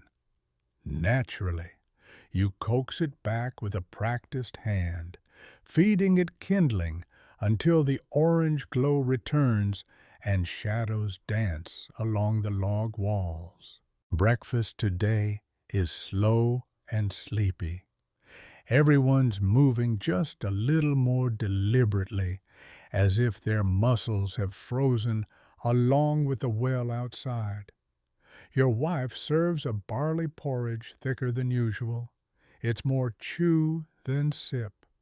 There's a sprinkling of dried berries on top, a luxury saved for mornings like this, when the world feels just a little too sharp. The children wrap themselves in woolen cloaks and bicker over who has to fetch water. You eventually pull rank and go yourself, a hero with an empty bucket and cold toes. The well has a frozen skin you crack with the handle of your axe. The sound echoes, hollow and ancient. Mainstream fact: Viking-era wells were hand-dug and often lined with timber to prevent collapse. They were precious resources, especially in winter, and keeping them clean and usable was a family's top priority. No one wanted to drink water that tasted like the inside of an old boot, especially when that boot belonged to a sheep. As you trudge back with the water, you notice the landscape in a way you don't usually. The snow has quieted everything. The usual noises, the rustle of trees, the drip of thawing eaves, even the caws of ravens, are muffled. Your whole farm is wrapped in soft silence. It's oddly peaceful, almost polite. You pause to admire the pattern your boots make in the fresh snow, each step a clean stamp on a blank canvas, and then you notice other prints, hooves, deep and meandering, coming from the north fence. Not goat hooves this time, bigger, worryingly so. You follow the trail, curiosity outweighing common sense. The hoof prints lead to your turnip patch, or what used to be your turnip patch, and end in a dozen messy circles, the unmistakable signs of enthusiastic foraging. The snow's been dug up. What's left of your winter root stash is now deer food. You sigh, then mutter a few non-blasphemous Viking farmer curses. Nothing too serious, just enough to tell the gods you're not thrilled with their winter design choices. Back at the house, you relay the news. Your son volunteers for a hunting trip, practically glowing at the excuse to avoid chores and hold sharp objects. You agree, but only after making him promise to stick to known paths, avoid the river, and absolutely not try to fight anything with antlers on his own. Fringe tidbit: some Viking youths were given nicknames based on wild animal encounters, like Ulfedin, wolf coat, or Bjarnason, bear's son, often more symbolic than literal. But you do wonder sometimes if one of your ancestors really did try to arm wrestle a moose. While he gears up, you check on the longhouse's insulation. You stuff extra moss and wool into the wall gaps, tighten the bindings on the doorframe, and hang another layer of hide over the doorway. It's not elegant, but it works. Inside, your wife's begun spinning wool. The rhythmic whir of the spindle is soothing, almost hypnotic. Your youngest curls up beside her, pretending to help, but mostly just tangling the yarn. You offer moral support by pretending you're checking for drafts. You settle into your own task, carving. You've got a few wooden spoons half finished, a comb with crooked teeth, and a new set of game pieces for Hnefatafel. the Viking version of chess, only more frustrating and slightly more prone to arguments, especially when someone cheats by claiming Odin's move. Historians still argue whether Hnefatafl was primarily a game of leisure or a tool for teaching strategy. You suspect it was both, until someone got too competitive and flipped the board. You smooth the edges of the king piece with your knife, the grain of the wood catching the firelight. This is the kind of winter day you don't mind. Work, yes, but also warmth and quiet, and the kind of calm that makes you forget you're one fence post away from chaos most of the time. Later, your son returns triumphant. He didn't catch a deer, but he found the herd's trail and left markers. He's flushed and proud, his cheeks red from the cold, and his smile wide enough to light a room. You ruffle his hair, which he pretends to hate. The sun begins to set early this time of year. By mid-afternoon, the light slants low, turning everything gold and soft. You start dinner, a stew with dried fish, onions, and barley. Not exactly feast fare, but it fills the belly and warms the toes. Everyone settles around the fire, bowls in hand, feet tucked under blankets. You share stories, half real, half made up. Your daughter swears she saw a snow sprite near the well. Your wife counters with a tale about the time she chased a fox out of the chicken coop using nothing but a ladle and righteous fury. You listen, laugh, and lean back against the timber post, letting your eyes wander to the smoke hole above. The stars are starting to appear. First one, then two, then a cascade like a handful of silver coins spilled across velvet. The air inside the longhouse is warm and full of breath and wood smoke.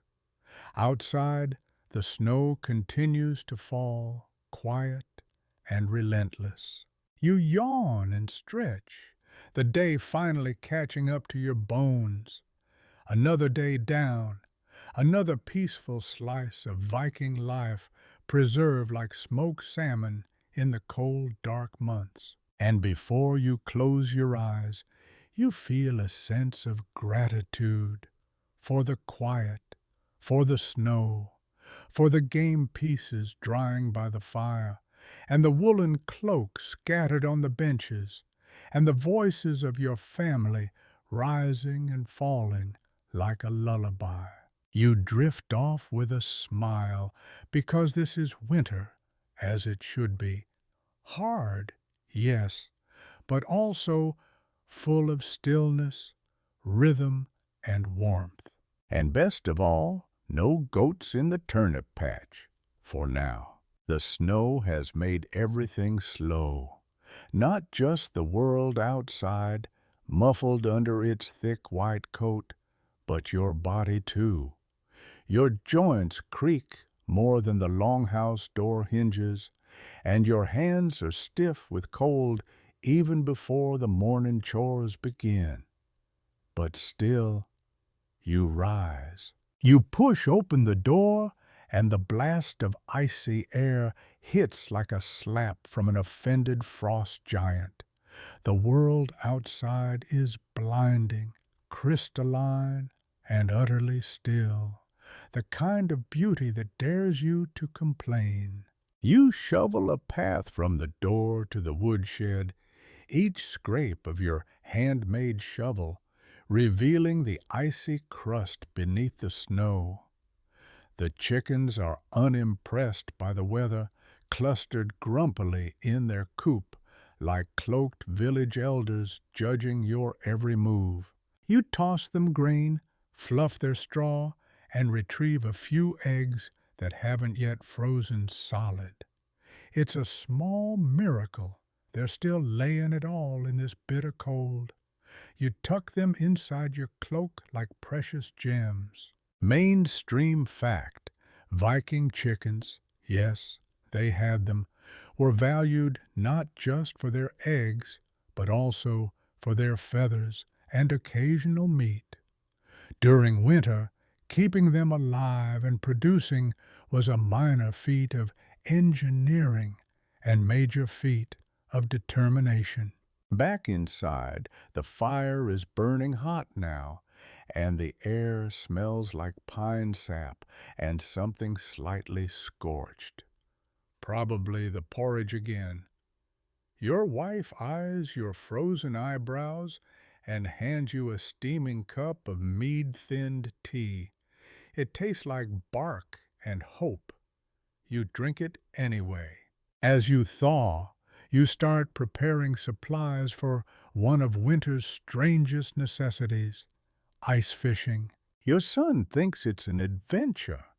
Your back thinks it's a punishment. You bundle up, pack dried meat, line, and hooks, and together you haul a sled toward the frozen river. The path is treacherous, half covered in snowdrifts and slick patches. At one point, you both stop and admire the pattern of fox tracks skipping across the ice. They're delicate and almost playful, like winter graffiti. When you reach the river, the real work begins. Breaking through the thick ice takes turns and swears and sweat. Eventually, you hit water. Dark, frigid, promising.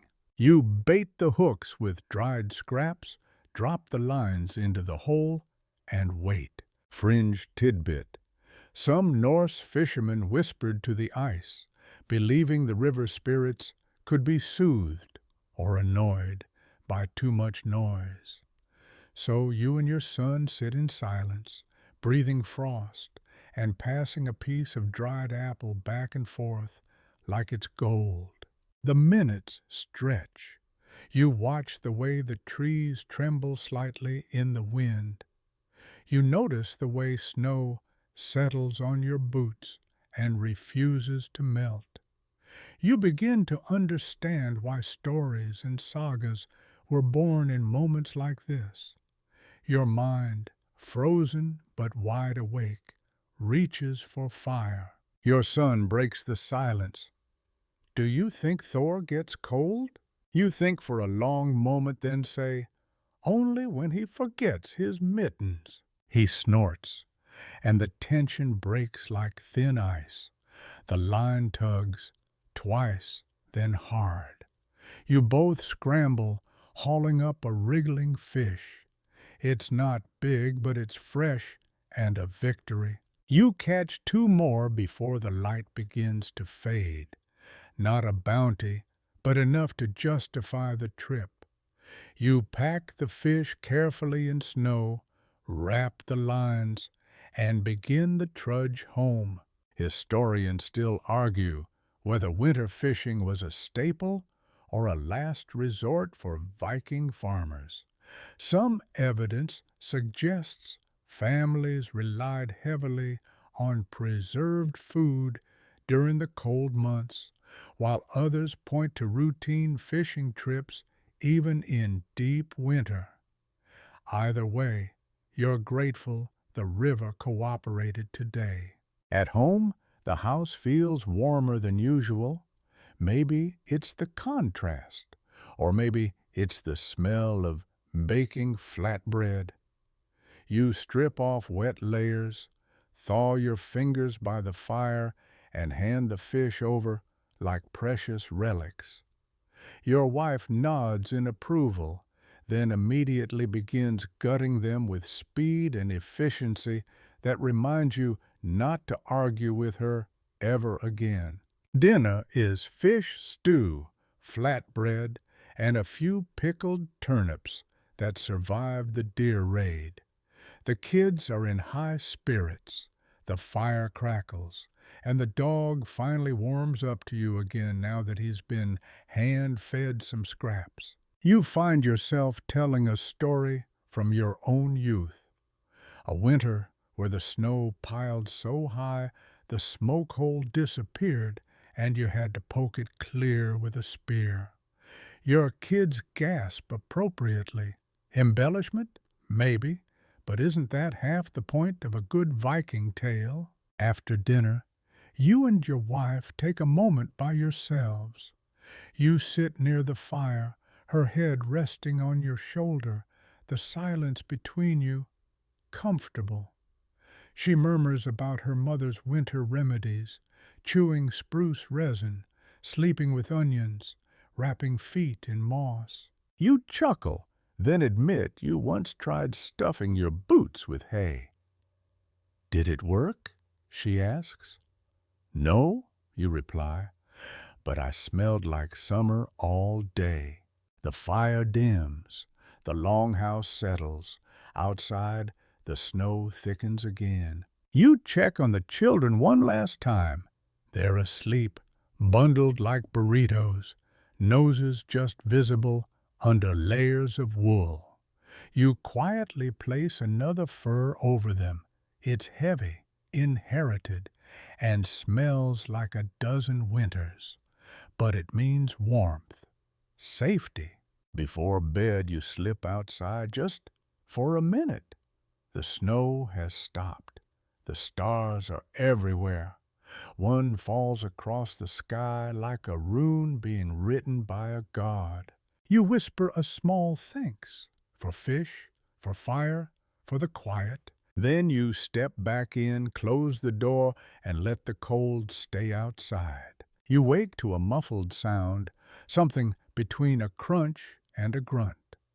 For a moment, you lie still under the furs, eyes half-lidded, trying to place it. It's not the wind. That's too soft. It's not the chickens. They're too judgmental. No, this is something else. You sit up, rub the sleep from your eyes, and tiptoe across the longhouse, trying not to wake the children. Odin lifts his head, ears alert, but not alarmed. You push open the door and step out into the icy blue dawn. And there it is, your neighbor Bjorn, knee-deep in snow, waving cheerfully with a gloved hand and holding— is that a dead boar? Early Yule gift, he shouts, though it sounds more like early Yule gift through his frozen beard. You blink, yawn, and consider slamming the door shut on this madness, but instead you grin and step out into the snow. Mainstream fact: wild boar hunting was a significant part of Viking life, both for food and for sport. It was also an act of bravery. Those animals didn't exactly go down without a snort and a fight. Bjorn drags the boar up to your door with great ceremony. Found it near the ridge, he says, already half frozen. Either I'm lucky or Thor's having a slow day. You invite him in, shake the snow off his cloak, and get the hearth blazing again. Your wife groans when she sees the boar. Another one, she mutters, already gathering her knives. You murmur an apology with the practiced tone of a man who knows he is absolutely not in charge. Bjorn stays for breakfast. Smoked fish, cold flat bread, and the kind of storytelling that gets more outrageous with each bite. By the third tale, the boar has grown tusks the size of spears and apparently tried to summon thunder. Your daughter listens with wide eyes. Your son scoffs, but listens just the same. Fringe tidbit: some Viking families left bits of food or animal offerings outside during Yule season, believing house spirits or landvatir, land wights, would protect them through the darkest days. You wonder, briefly, if Bjorn's offering counts. It's certainly big enough to feed the spirits and a visiting raiding party. Once breakfast ends and Bjorn lumbers back home, you begin the task of butchering. The kids help where they can. One salts the cuts, another arranges bones for soup. Even Odin gets a treat, the ear. He trots off proudly like he's been promoted. The rest of the morning is filled with motion. You smoke some of the meat, boil others, and hang the largest chunks in the loft where the air is coldest. Your longhouse smells like a meat market collided with a pine forest. It's oddly comforting. As you work, your wife hums a tune you haven't heard in years. An old winter song, half lullaby, half warning about the cold snapping your nose off. Classic Viking parenting. Later, you take a break to check on the livestock. The sheep are huddled together, wool thick with frost. The goats glare at you like it's your fault they're stuck in this frozen world. You break the ice in their water trough with a stick and scatter extra feed. You pat one of the cows as you pass. She's warm, heavy, and unmoved by everything. You envy her calm. Then, on a whim, you grab a sack and head toward the edge of the woods. Your goal? Mushrooms. Historians still argue whether Vikings gathered mushrooms in winter or strictly during the fall. But you know the secret patches, sheltered spots beneath dense evergreen boughs where the snow doesn't always reach, and the fungi cling to life just long enough to be found.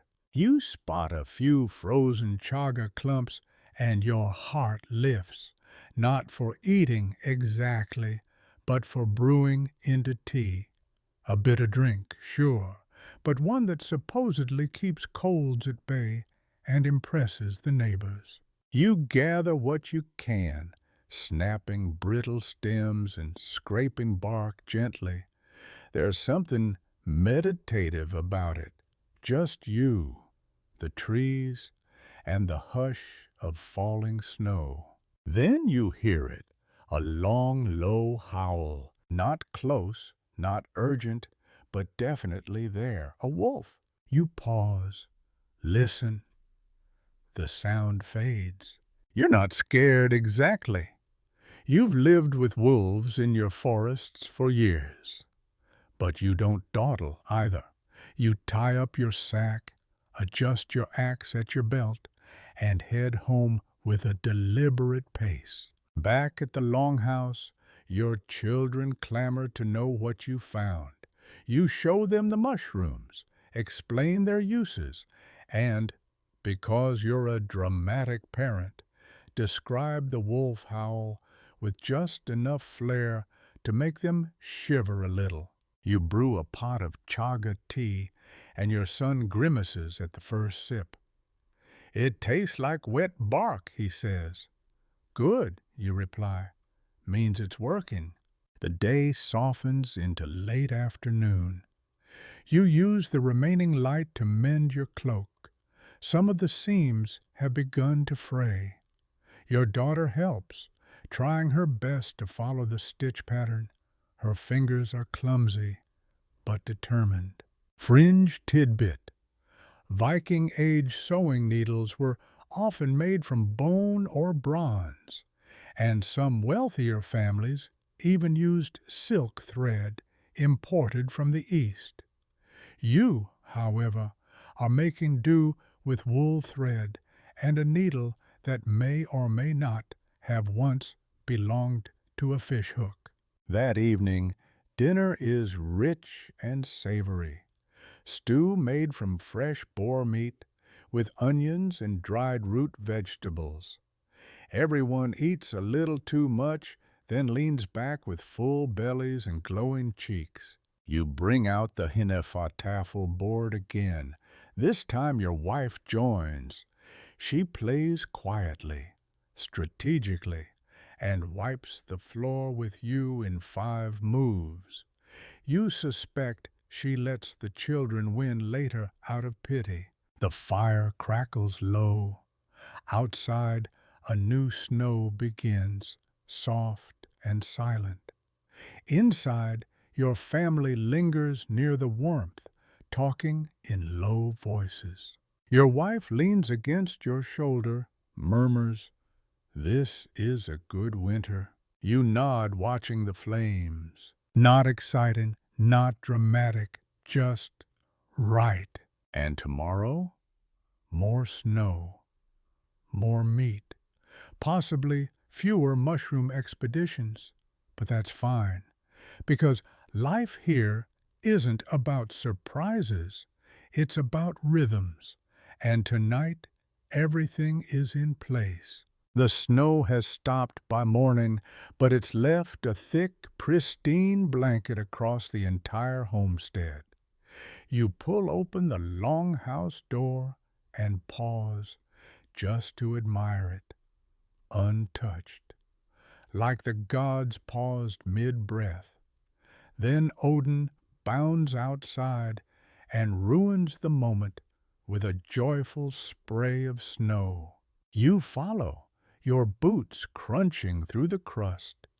The air is so still you can hear the faint creak of the tree branches adjusting to their frosty coats. There's no real plan for today, no urgent repairs, no looming trade visits, no livestock emergencies, just the long stretch of a winter's day waiting to be filled.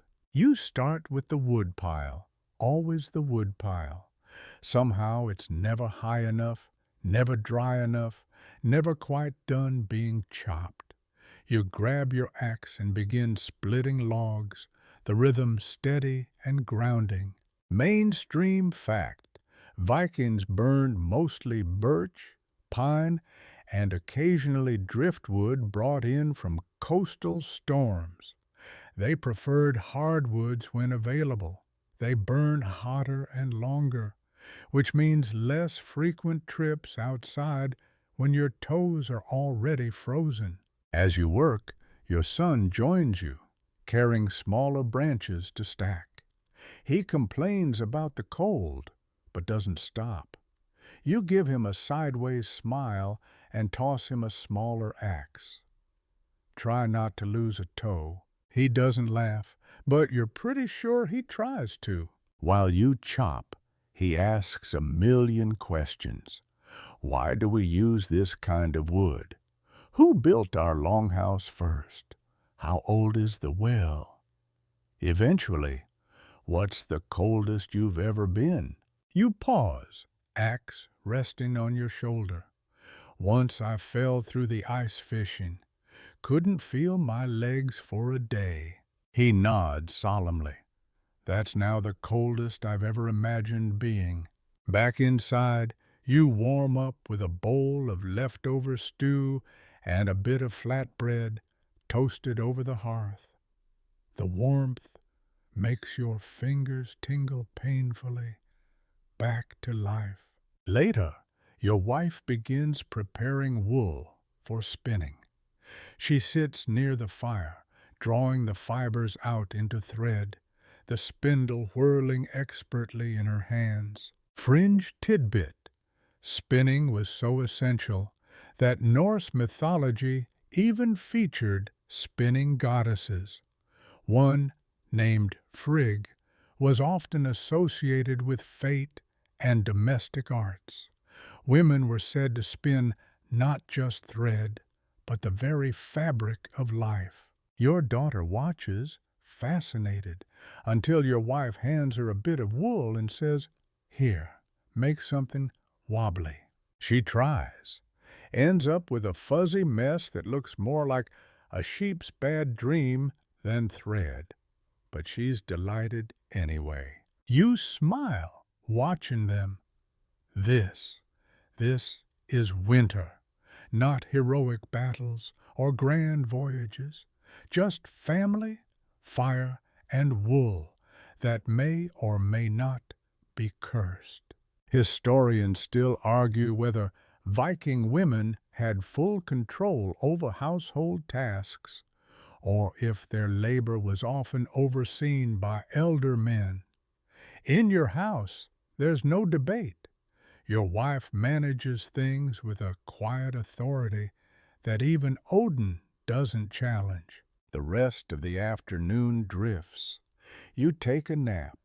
Yes, a full adult nap, stretched out on the sleeping platform, while the kids try not to wake you and fail entirely. You pretend to still be asleep while they whisper and giggle over some clumsy attempt at storytelling. Something about a troll who got lost in his own cave. It's terrible. You love it. Eventually, evening slips in. The sky dims. You head outside to check the snowdrifts and spot something unusual. Tracks. Not wolf, not deer, human. You follow them just far enough to see the figure approaching through the woods. It's Ragna, the widow from the next homestead, bundled tightly in a fur cloak and hauling a basket nearly her size. Trade, she says with a grin, and gossip, but mostly trade. She's brought dried herbs, some pickled fish, and, miracle of miracles, honey. You welcome her inside like she's royalty. You offer in return some smoked boar, one of your daughter's wool balls, which Ragna finds hilarious, and a chunk of soap. Good soap. Winter soap. Ragna stays for dinner, telling stories that make your wife snort, and your children cover their mouths to stifle laughter. Fringe tidbit. Vikings didn't just trade for necessities. They exchanged news, riddles, songs, and recipes. Visiting neighbors was as much about connection as commerce. In isolated winters, a fresh voice was as valuable as fresh goods. After dinner, you pull out the bone dice. Ragna joins the game and promptly wipes the floor with everyone. Your wife glares at you playfully. I thought you said you were good at this. I am, you insist. She's just better. Your daughter yawns so dramatically it nearly flips her over. That's the cue. Everyone begins to settle. Ragna bundles up and heads home by lantern light, her figure soon swallowed by the snowy dark. You tuck the kids in. They protest loudly. You respond with a story about a fish who forgot how to swim and had to be carried everywhere in a bucket. They're asleep before the fish learns to read. You and your wife linger by the hearth, the last embers casting a slow, golden light. You think the winter will stay this quiet? She asks. You stretch your legs. Never does. But we'll take the quiet while it's here. She nods. Good day. You agree. And as you crawl back under the furs, you feel it again. That stillness, like everything is held gently in the palm of something vast and ancient. Snow, family, soup, and stories. The Viking dream. Word count, 1091. You wake before the sun again, not because of chores, but because of the unmistakable hush of snowfall returning. There's a particular type of silence that comes with fresh snow in the dead of winter. You listen. Even Odin doesn't stir. It's like the whole world is paused mid-breath, wrapped in white cotton. You pull on your wool tunic, feeling the familiar itch of coarse fabric against skin, and step outside just enough to confirm what your ears already knew. The snow is falling thick and slow. each flake fat enough to land gently without a sound. This is not a day for travel, not for hunting, not even for serious work, unless something critical collapses, and judging by the longhouse roof miraculously still holding strong under the weight of weather and years, that won't be today. Instead, it's a day for stories. You go back inside and stoke the hearth. One by one your family emerges like reluctant cave creatures, hair tousled, eyes half-lidded.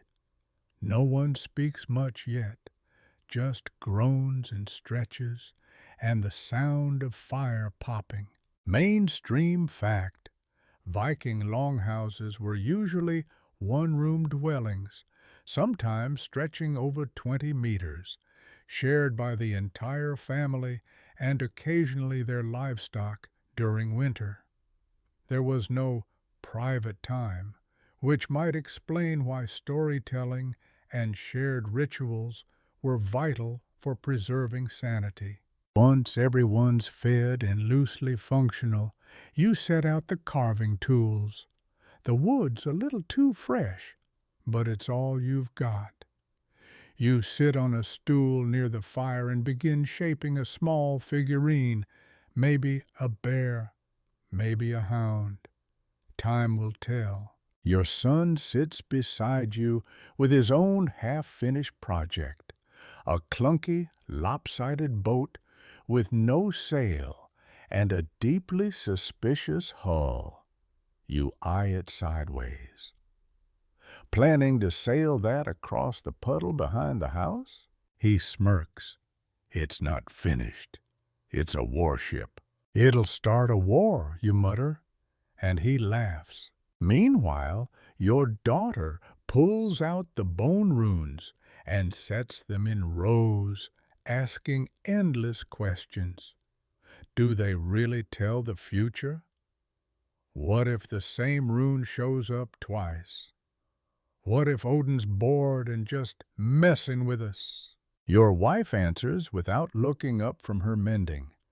Then at least he's paying attention. Fringe tidbit: Norse rune casting wasn't as much fortune-telling as people assume today.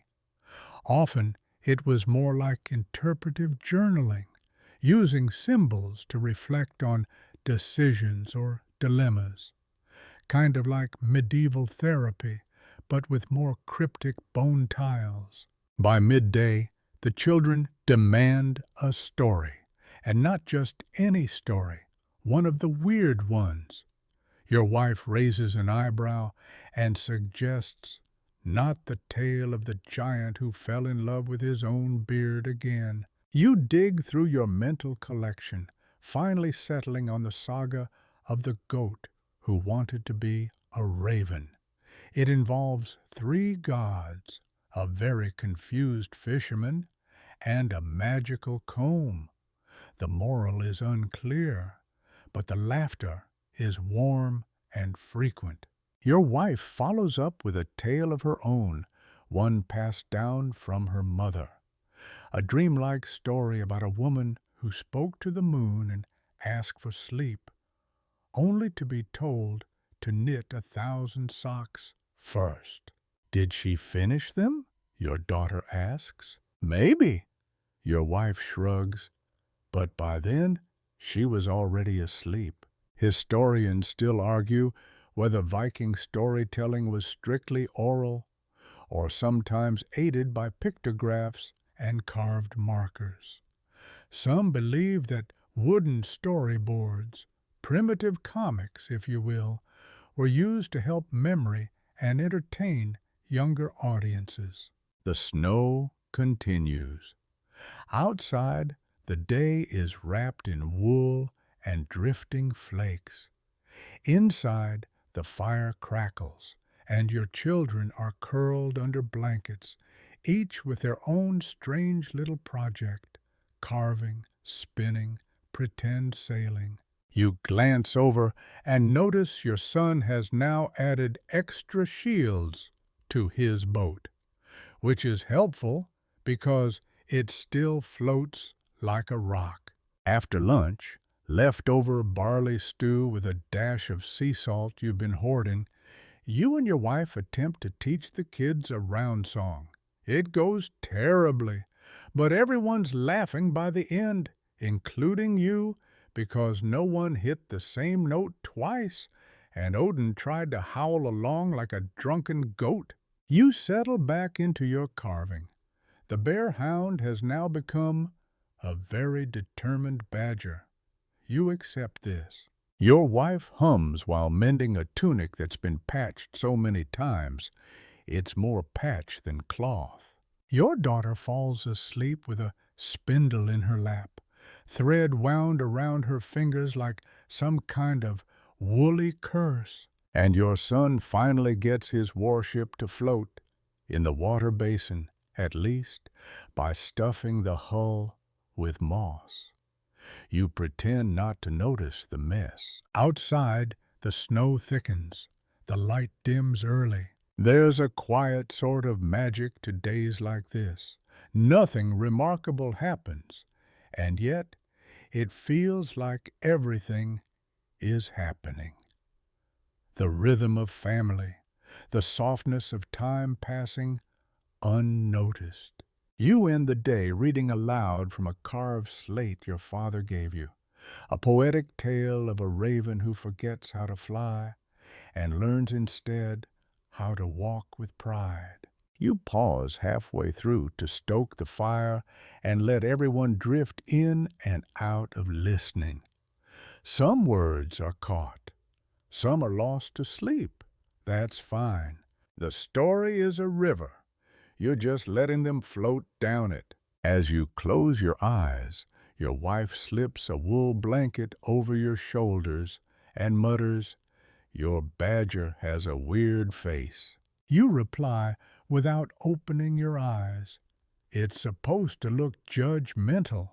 And with that, the fire fades, the snow deepens, and sleep tucks itself in beside you. Just another peaceful, uneventful day in a Viking winter. You wake to something very strange, the absence of cold. For the first time in what feels like forever, the chill isn't biting at your toes or sneaking down your neck.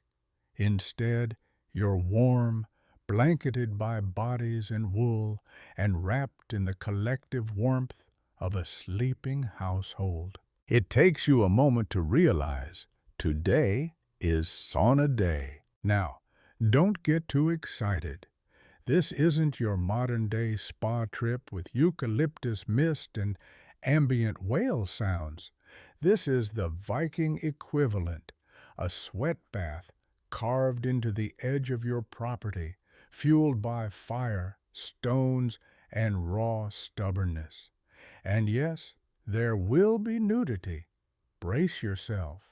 You ease out of the bedding without waking anyone, an Olympic feat, and slip outside.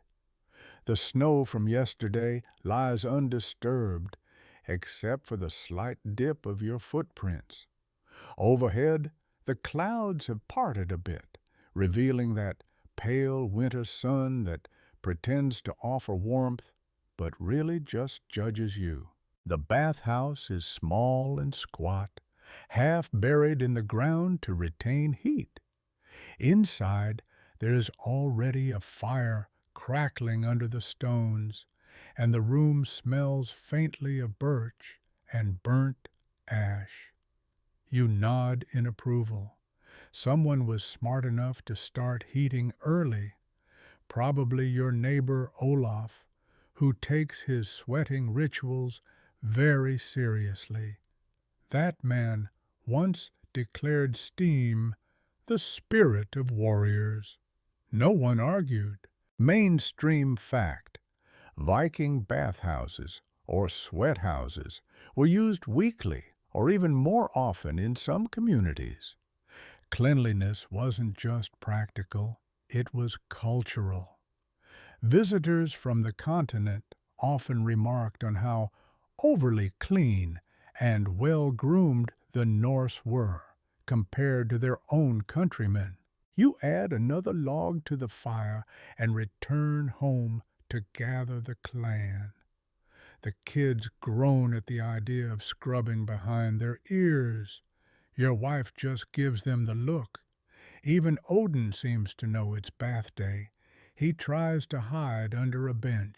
You herd everyone back to the bathhouse, forming a strange parade of bundled figures and buckets.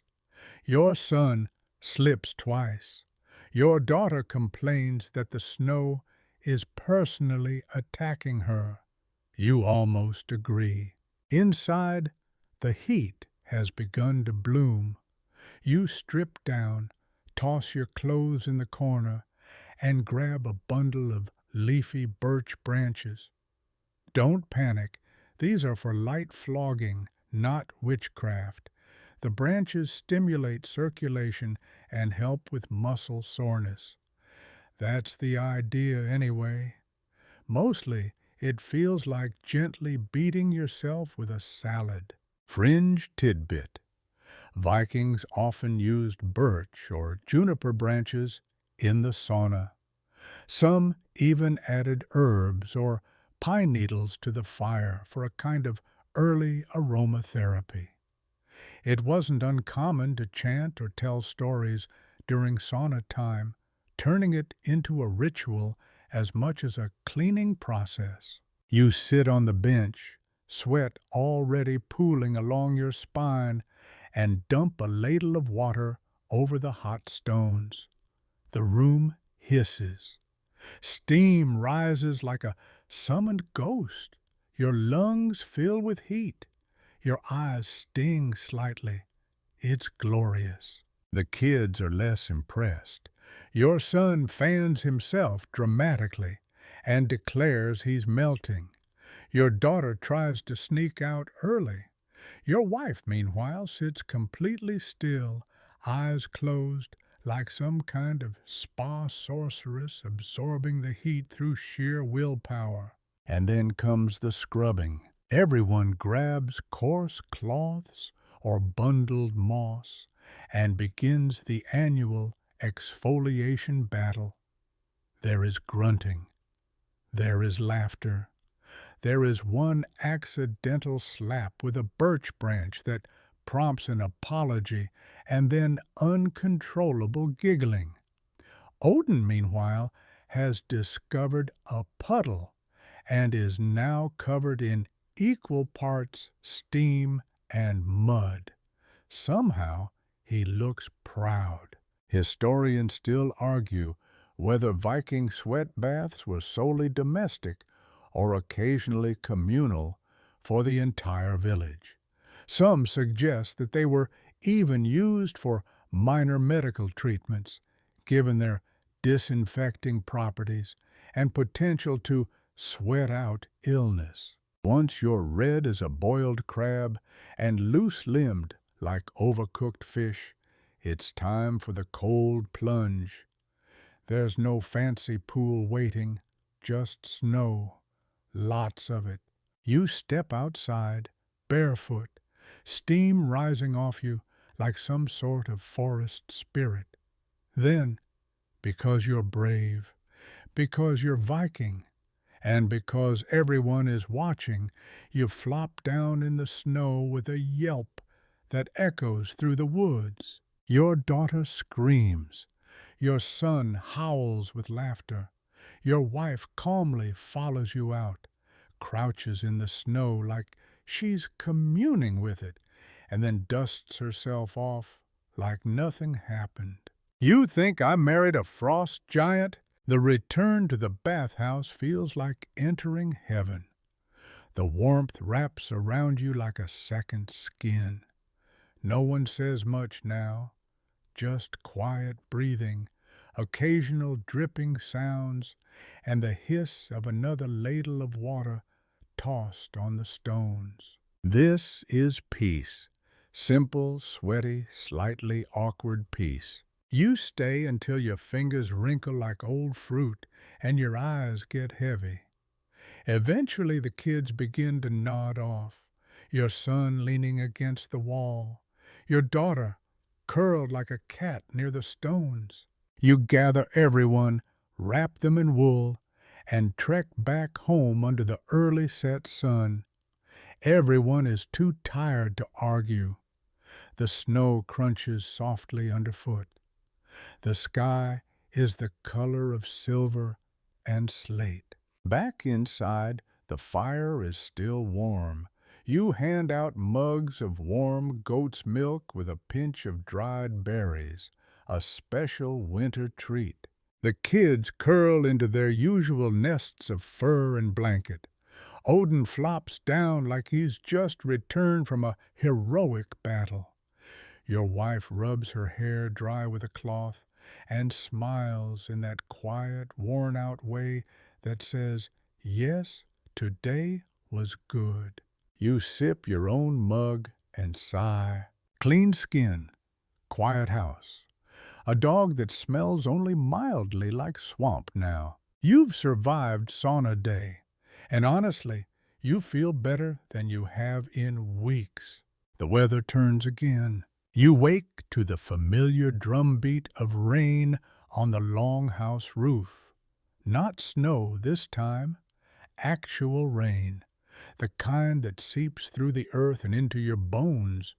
It's a little unsettling. You pull the blanket tighter and glance toward the ceiling. No drips yet. That's something. Rain in midwinter isn't unheard of, but it's not welcome either. It melts the snow just enough to form a layer of treachery, wet, heavy slush that freezes again into sheets of ice. The world outside is now one giant banana peel, and you, lucky you, still need to go out and check the traps. No, not all Viking farmers were bold seafarers or wild berserkers. Many were part-time trappers, small game mostly, rabbits, squirrels, the occasional fox. It wasn't glamorous, but it added variety to the winter stew. Mainstream fact, Vikings supplemented their winter diets with small game caught using simple snares and deadfalls. While large hunts were organized in autumn, solo trapping in winter required quiet patience and a deep understanding of the forest's rhythms. You bundle up in layers that feel like you're dressing for war. 2 tunics, 1 cloak, and your emergency, "Why does this smell like fish?" outer wrap. Your boots creak, your knees protest. Odin eyes you skeptically, not eager to join. He eventually follows, his tail dragging low like he's marching to trial. The path to your traps is more memory than visibility now. Snow and ice have erased the usual markers. You move by feel, by instinct, and by the occasional very unheroic stumble. Once you nearly lose a boot. Twice you nearly lose your temper. And then success. The first snare holds a hare, stiff with cold, its little body frozen in place like a warning from nature. You mutter a quick thanks to the spirits of the forest, and possibly the hare itself, before collecting it. The second trap, sprung but empty. The third, still set. You leave it be. Fringe tidbit. Some Viking trappers used fish bones, woven twigs, or carved antler hooks to build their traps. These items were not only practical, but believed by some to carry magical luck, especially when carved with specific runes. The rain continues, making every branch drip, every step squelch. The sky hangs low and gray, like it's sulking. You press onward, Odin slipping once, and pretending it didn't happen. Finally, back at the longhouse, you hang the hair to dress later and strip off your wet layers with a dramatic grunt. You smell like wet wool and triumph. Inside, the fire is generous, and the house smells of herbs and broth. Your wife's been stewing the last of the dried mushrooms with barley. The kids are sprawled out on the floor, sketching with bits of charcoal on leftover birch bark. Your son is attempting a dragon. It looks like a horse with indigestion. Your daughter's drawn what might be Odin, though the proportions suggest he's either three-legged or wearing a fashionable cloak. You reward their efforts with the classic parent nod.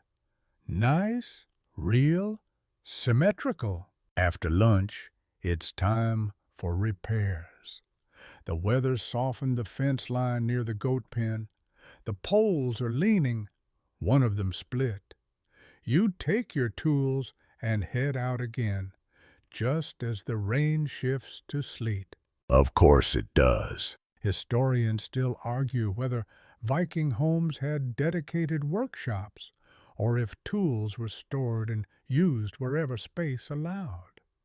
Most agree that even the smallest farms had a few essential implements: an axe, a chisel, a hammer, and some form of binding material, twine, sinew, or rawhide. You use a wedge of driftwood and a leather strap to prop the leaning post, hammering it back into something resembling vertical.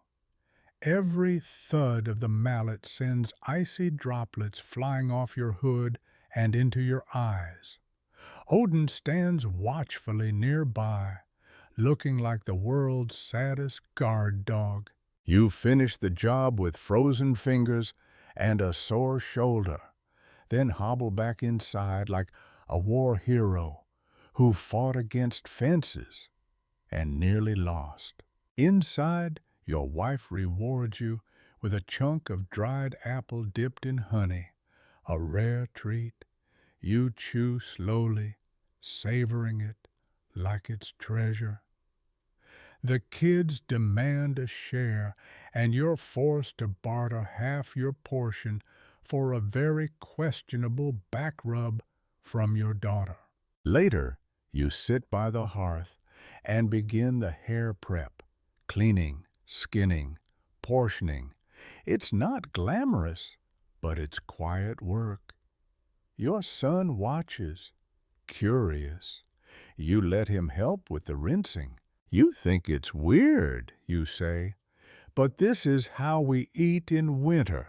No fish, no raids, no markets, just whatever the woods offer. He nods solemnly.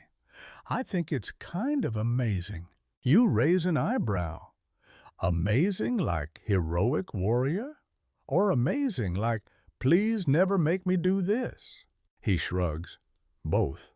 Fair. By dusk, the sleet fades, replaced by a whispering wind that bends the trees just enough to creak like old bones.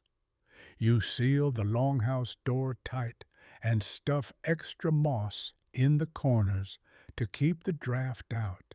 Dinner is a small feast: stew with hare meat, soft barley, and crushed dried turnip. You sprinkle in a bit of salt from your dwindling pouch. Luxury. Everyone eats slowly, savoring it. Even Odin gets a bone and wags his tail like it's a sacred relic. You end the day with a small game, dice carved from antler. Your wife wins, as always. Your son accuses her of sorcery. She responds by flicking a nut at his head. As the fire dims, you listen to the rain return, softer this time, like a lullaby whispered through the rafters. Everyone settles in. The longhouse breathes slow. Tomorrow may be drier, or colder, or stranger, but tonight you have warmth, food, and the sweet relief of not slipping on a frozen squirrel. And honestly, that's a win. You wake up stiff, but today, there's light. Not the weak gray smudge you've gotten used to over the past few weeks. Actual light. A thin beam of golden morning sun slips through the smoke vent above, catching motes of dust and straw in midair like flecks of gold. For a second, you just lie there, watching it, wondering if you're hallucinating. But no, the air feels different, lighter, warmer. Spring isn't here yet. Not really. But the world is stretching. You can feel it. Everyone else stirs a little earlier, as if the shift in the light has tickled something ancient inside them. Your daughter sits up with her hair looking like a startled squirrel. Your son yawns like a howling wolf. Odin is already standing at the door, tail wagging, nose twitching. He knows the melt is coming. You pull on your boots, somehow still damp, and head outside. The snowpack has begun to shrink. Not a lot, but enough to reveal patches of old matted grass and the tips of buried rocks. A rivulet of water trickles down the path like a tiny, indecisive river. You spot a crow on the barn roof, fluffing its feathers and cawing like it owns the property. Mainstream fact. Norse farmers mark the changing seasons not by calendar dates, but by environmental clues, sun angle, bird migrations, ice melt patterns. Crows, in particular, were viewed with mixed feelings. Clever, useful scavengers, but also ominous messengers tied to the gods. You inhale. The air smells different too, less of smoke and snow, more of thawing dirt and wet bark. It's the scent of change, of mud, honestly, but also of movement. It smells alive. Back inside, there's a new energy. Your wife pulls down one of the old seed pouches and begins inspecting the grains, testing their texture, checking for moisture. You hear her mutter something about mice with death wishes. She's not joking. Seed preservation is no joke in the Viking world. One bad storage season, one damp patch in the corner, and your whole spring planting plan goes up in moldy disaster. Fringe tidbit. Some Viking farmers stored seeds in sealed clay pots or animal bladders, hanging them from rafters to keep them away from rodents and moisture. It wasn't glamorous, but hey, it worked. You decide to take stock of your tools. The hoe, warped slightly from last season's rain, the wooden spade, cracked but functional. Your scythe, now more rust than blade. You set to work with a sharpening stone and a quiet kind of focus. Odin lays beside you, snoring, which honestly feels like mockery. Historians still argue whether Viking farmers planned their planting schedules communally or independently. Some evidence suggests regional gatherings for shared knowledge, especially in harsher climates. Others believe each farm operated in isolation, guided by gut instinct and divine whispers. Mid-morning, the sun climbs higher, yes, climbs like it has ambition for once, and melts enough snow that your son dares to suggest a game outside. You pause. Games mean laughter. Running, tripping, maybe even falling into one of the still frozen puddles and crying about it for 20 minutes. You say yes anyway. Outside, you find a relatively dry patch near the goat pen and mark a square in the dirt. It becomes a rudimentary tossing game with pebbles and a leather pouch. The goal? Hit the square. Bonus points for bouncing. Odin joins in with the enthusiasm of someone who doesn't understand rules but demands to be involved. Your daughter invents a new rule that if the pouch lands upside down, you have to bark like a seal. This gets out of hand quickly. Everyone barks at least once. Odin barks for real and scares the goats. One goat retaliates by head-butting the fence. Good times. Later, you rest against the barn wall with the sun warming your face. Your wife joins you, her hands dusted with barley meal. You don't talk. You just sit. The silence is full of bird song and dripping eaves. "I think the stream's moving again," she says eventually. You nod. "I saw a worm today." She raises an eyebrow. "Liar, cross my heart." You both laugh softly, and the moment lingers, half love, half survival pact. Back in the longhouse, the kids are rearranging the bedding to face the sunbeam like a pair of miniature cats. Odin has claimed the warmest spot. Again, you nudge him. He grunts, but doesn't move. You respect that.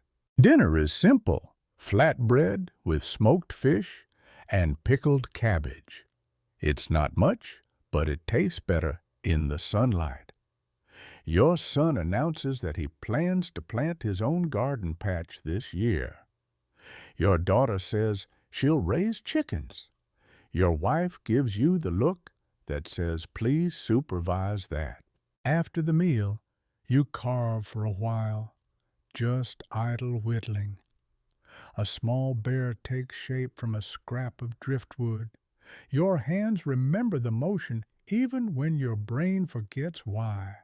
It's soothing, like scratching an itch you didn't know you had. The sky fades to dusk slower than usual. The light lingers longer, like it's not quite ready to leave. The shadows stretch. The clouds glow pink and orange and then lavender. You haven't seen colors like this in weeks, maybe months. You lie down that night with the faint ache of muscles used well. The kids snuggle close, whispering about worms and chickens and what they'll name their gardens. Odin twitches in his sleep, chasing something only he knows. The thaw is slow. It won't all come at once. There will be snow again, maybe even a storm or two. But this light, this warmth, it's a promise. Tomorrow, you'll check the stream, maybe even wash a blanket or two. You're not getting ahead of yourself, just stepping forward.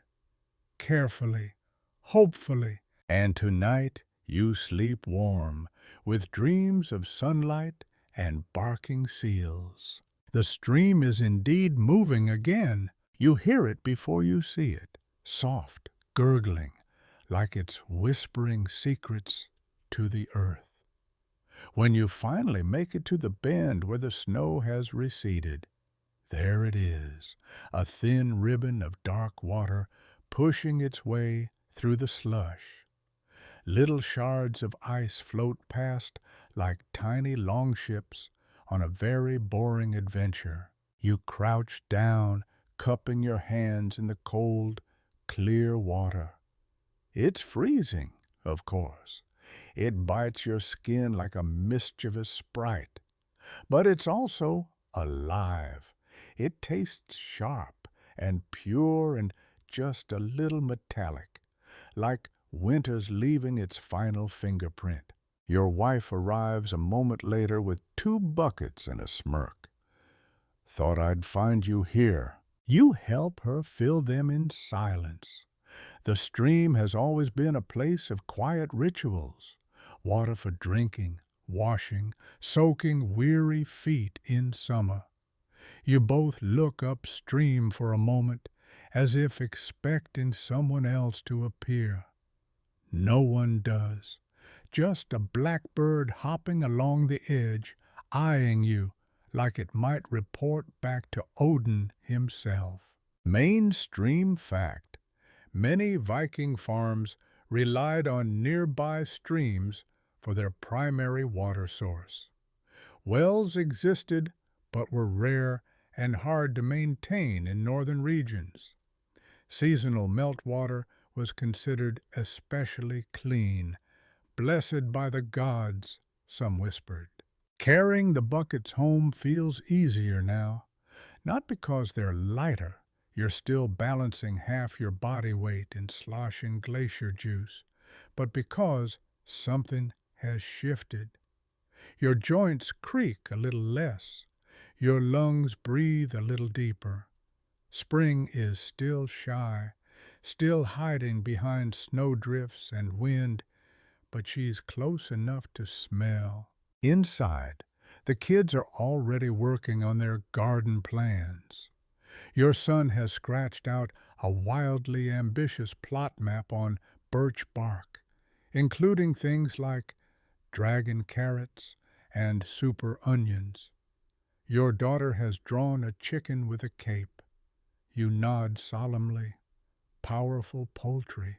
Odin, still covered in crumbs from breakfast, sneezes and then immediately falls back asleep. After lunch, you go to check the field. It's a mess. The snow is pulling away in patches, revealing a soggy battlefield of frost-heaved soil and broken twigs. The earth itself looks like it just woke from a bad nap, cranky, damp, and badly in need of grooming. But still, it's there, your field, the place you'll plant barley, cabbage, maybe even some beans if the gods are generous, and the goats don't eat everything first. Historians still argue whether Viking farmers rotated crops intentionally or simply shifted fields based on exhaustion and intuition. Some believe they understood soil fatigue in practical terms. Others say their decisions were more seasonal and reactive than planned. You take a wooden stake from your belt and press it into the soft ground at the corner of the plot. It leans slightly, as if it's not sure about this whole growing food thing, but you leave it. More will follow. You'll mark it row by row soon enough. Fringe tidbit. In some parts of Scandinavia, Viking farmers buried charms in their fields at the start of planting season. Bones, feathers, or bits of iron to ward off crop failure or root spirits. Whether it worked? Debatable, but the tradition stuck. Later in the day, your wife takes inventory of the seed stores while you patch the fence again. One of the goats has discovered a weak spot and is exploiting it with military precision. You repair it while giving a lecture on the importance of boundaries, which the goat ignores entirely. The sky grows friendlier as the afternoon stretches. A breeze picks up, but it's playful now, not biting. The clouds scuttle by like gossiping neighbors. You squint up at them, wondering how many winters you've seen come and go like this. Back in the longhouse, your daughter is making mud pies outside the door, and your son is pretending to be a merchant selling worm tea. You're not entirely sure what's in the cup he offers you, but you smile and sip anyway.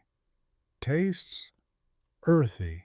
Dinner is light, just broth and flatbread, with the promise of fresh greens soon, according to your wife. She's already soaking the growing baskets in preparation for indoor starts, tiny herb pots that will live on the windowsill until the frost gives up completely. That night, you sit by the fire with your tools again, not sharpening this time, just oiling, cleaning, preparing. A blade that's ready before you need it is a blade you don't curse at later. Your son watches you work. When will we plant? Soon, you say, when the frost is just memory. He leans his head on your arm. And then we eat like kings? You chuckle. More like tired kings with dirt in their ears. But yes, as the fire dies down, your wife braids your daughter's hair into loose spirals. You recognize the pattern, one often worn during feast days or market visits. Hope woven through strands, a ritual for beginnings. Outside, the moon is a thin crescent, rising higher now with each night. The snow gleams under it in places, but you can see patches of brown, stubborn ground taking back its space. You take a deep breath. It smells like change and wet moss. You drift to sleep with sore muscles, a heavy belly, and a strange sense of optimism. The days are getting longer, the light is returning, and with it the slow, relentless rhythm of life. Plant, wait, harvest, repeat. Tomorrow you'll finish marking the rows, and soon the first green shoot will rise like a miracle through the dirt. You wake to bird song, not a full symphony yet, just one robin and maybe a very confused sparrow, but enough to mark a shift. The kind of sound that gets into your bones, makes you open your eyes slowly, blink against the morning light, and think, something's different. It's warmer.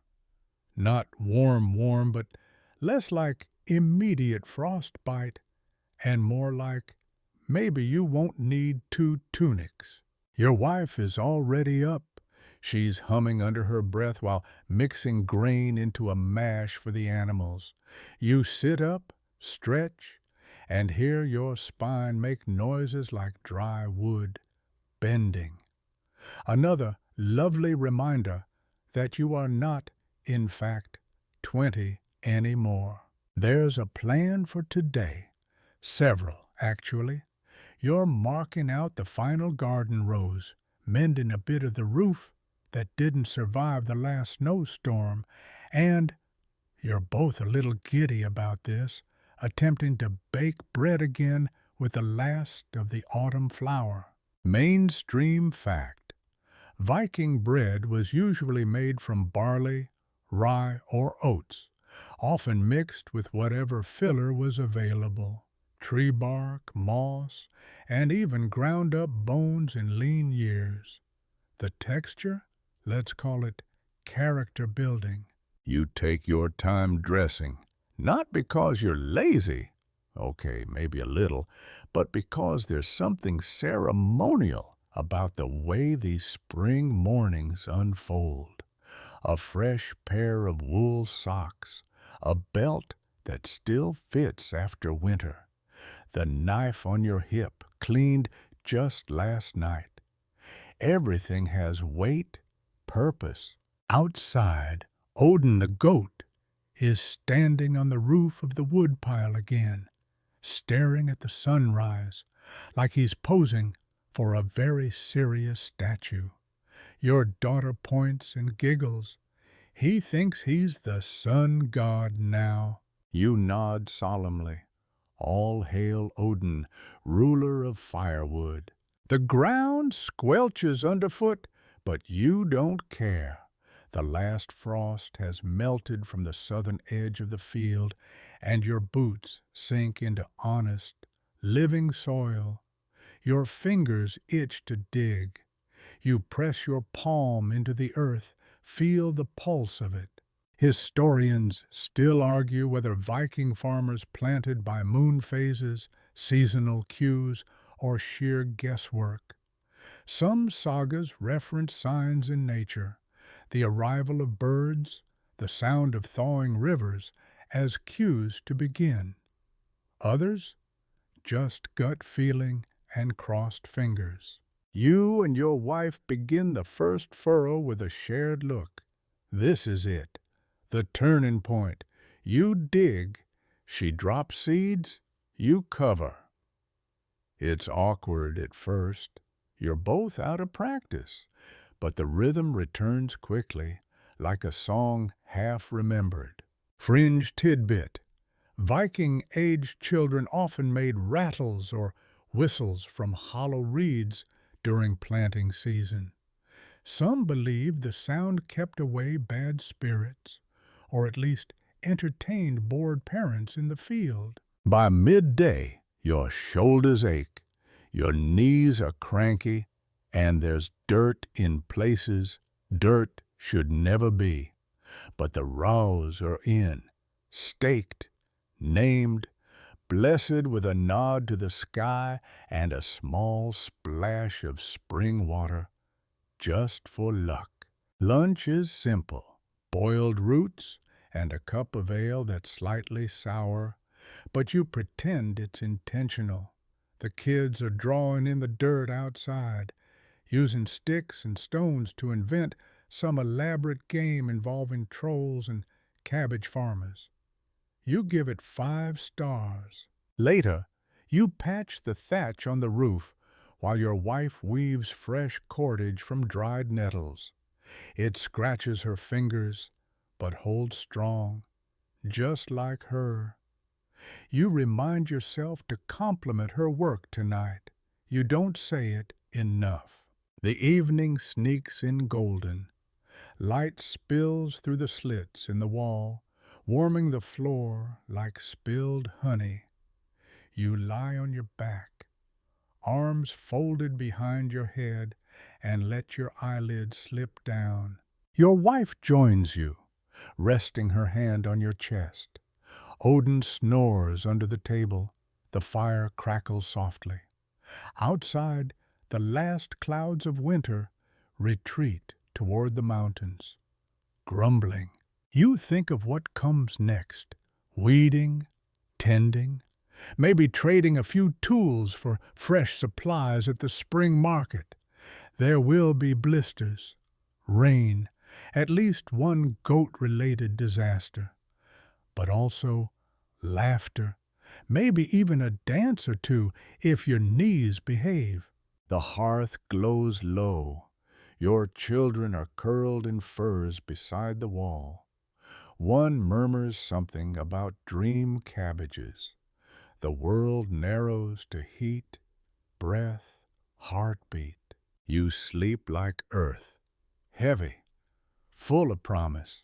Word count 1038. Wind down, approx 300 words. And now, as the final coals glow dim in the longhouse hearth, you let the warmth of the day settle deep into your bones.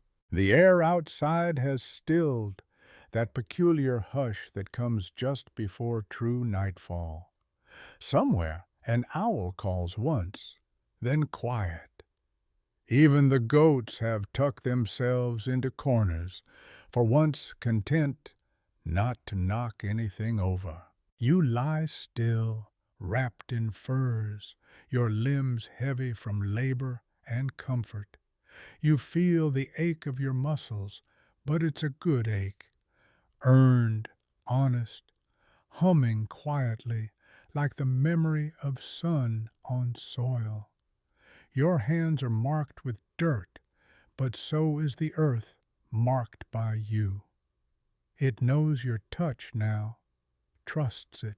The longhouse breathes around you, timbers creaking softly, the low rise and fall of your family's breath, the slow rhythm of sleep settling in. You follow it, one moment, then another, until even thought becomes a whisper. No more tasks, no more plans, just the steady beat of life beneath you and the blanket of night above. You drift down, down into silence, down into the soil you've sown, into the story you've lived today. And as sleep pulls you gently under, know that the season turns quietly, patiently, always returning, always beginning again. Sweet dreams, farmer,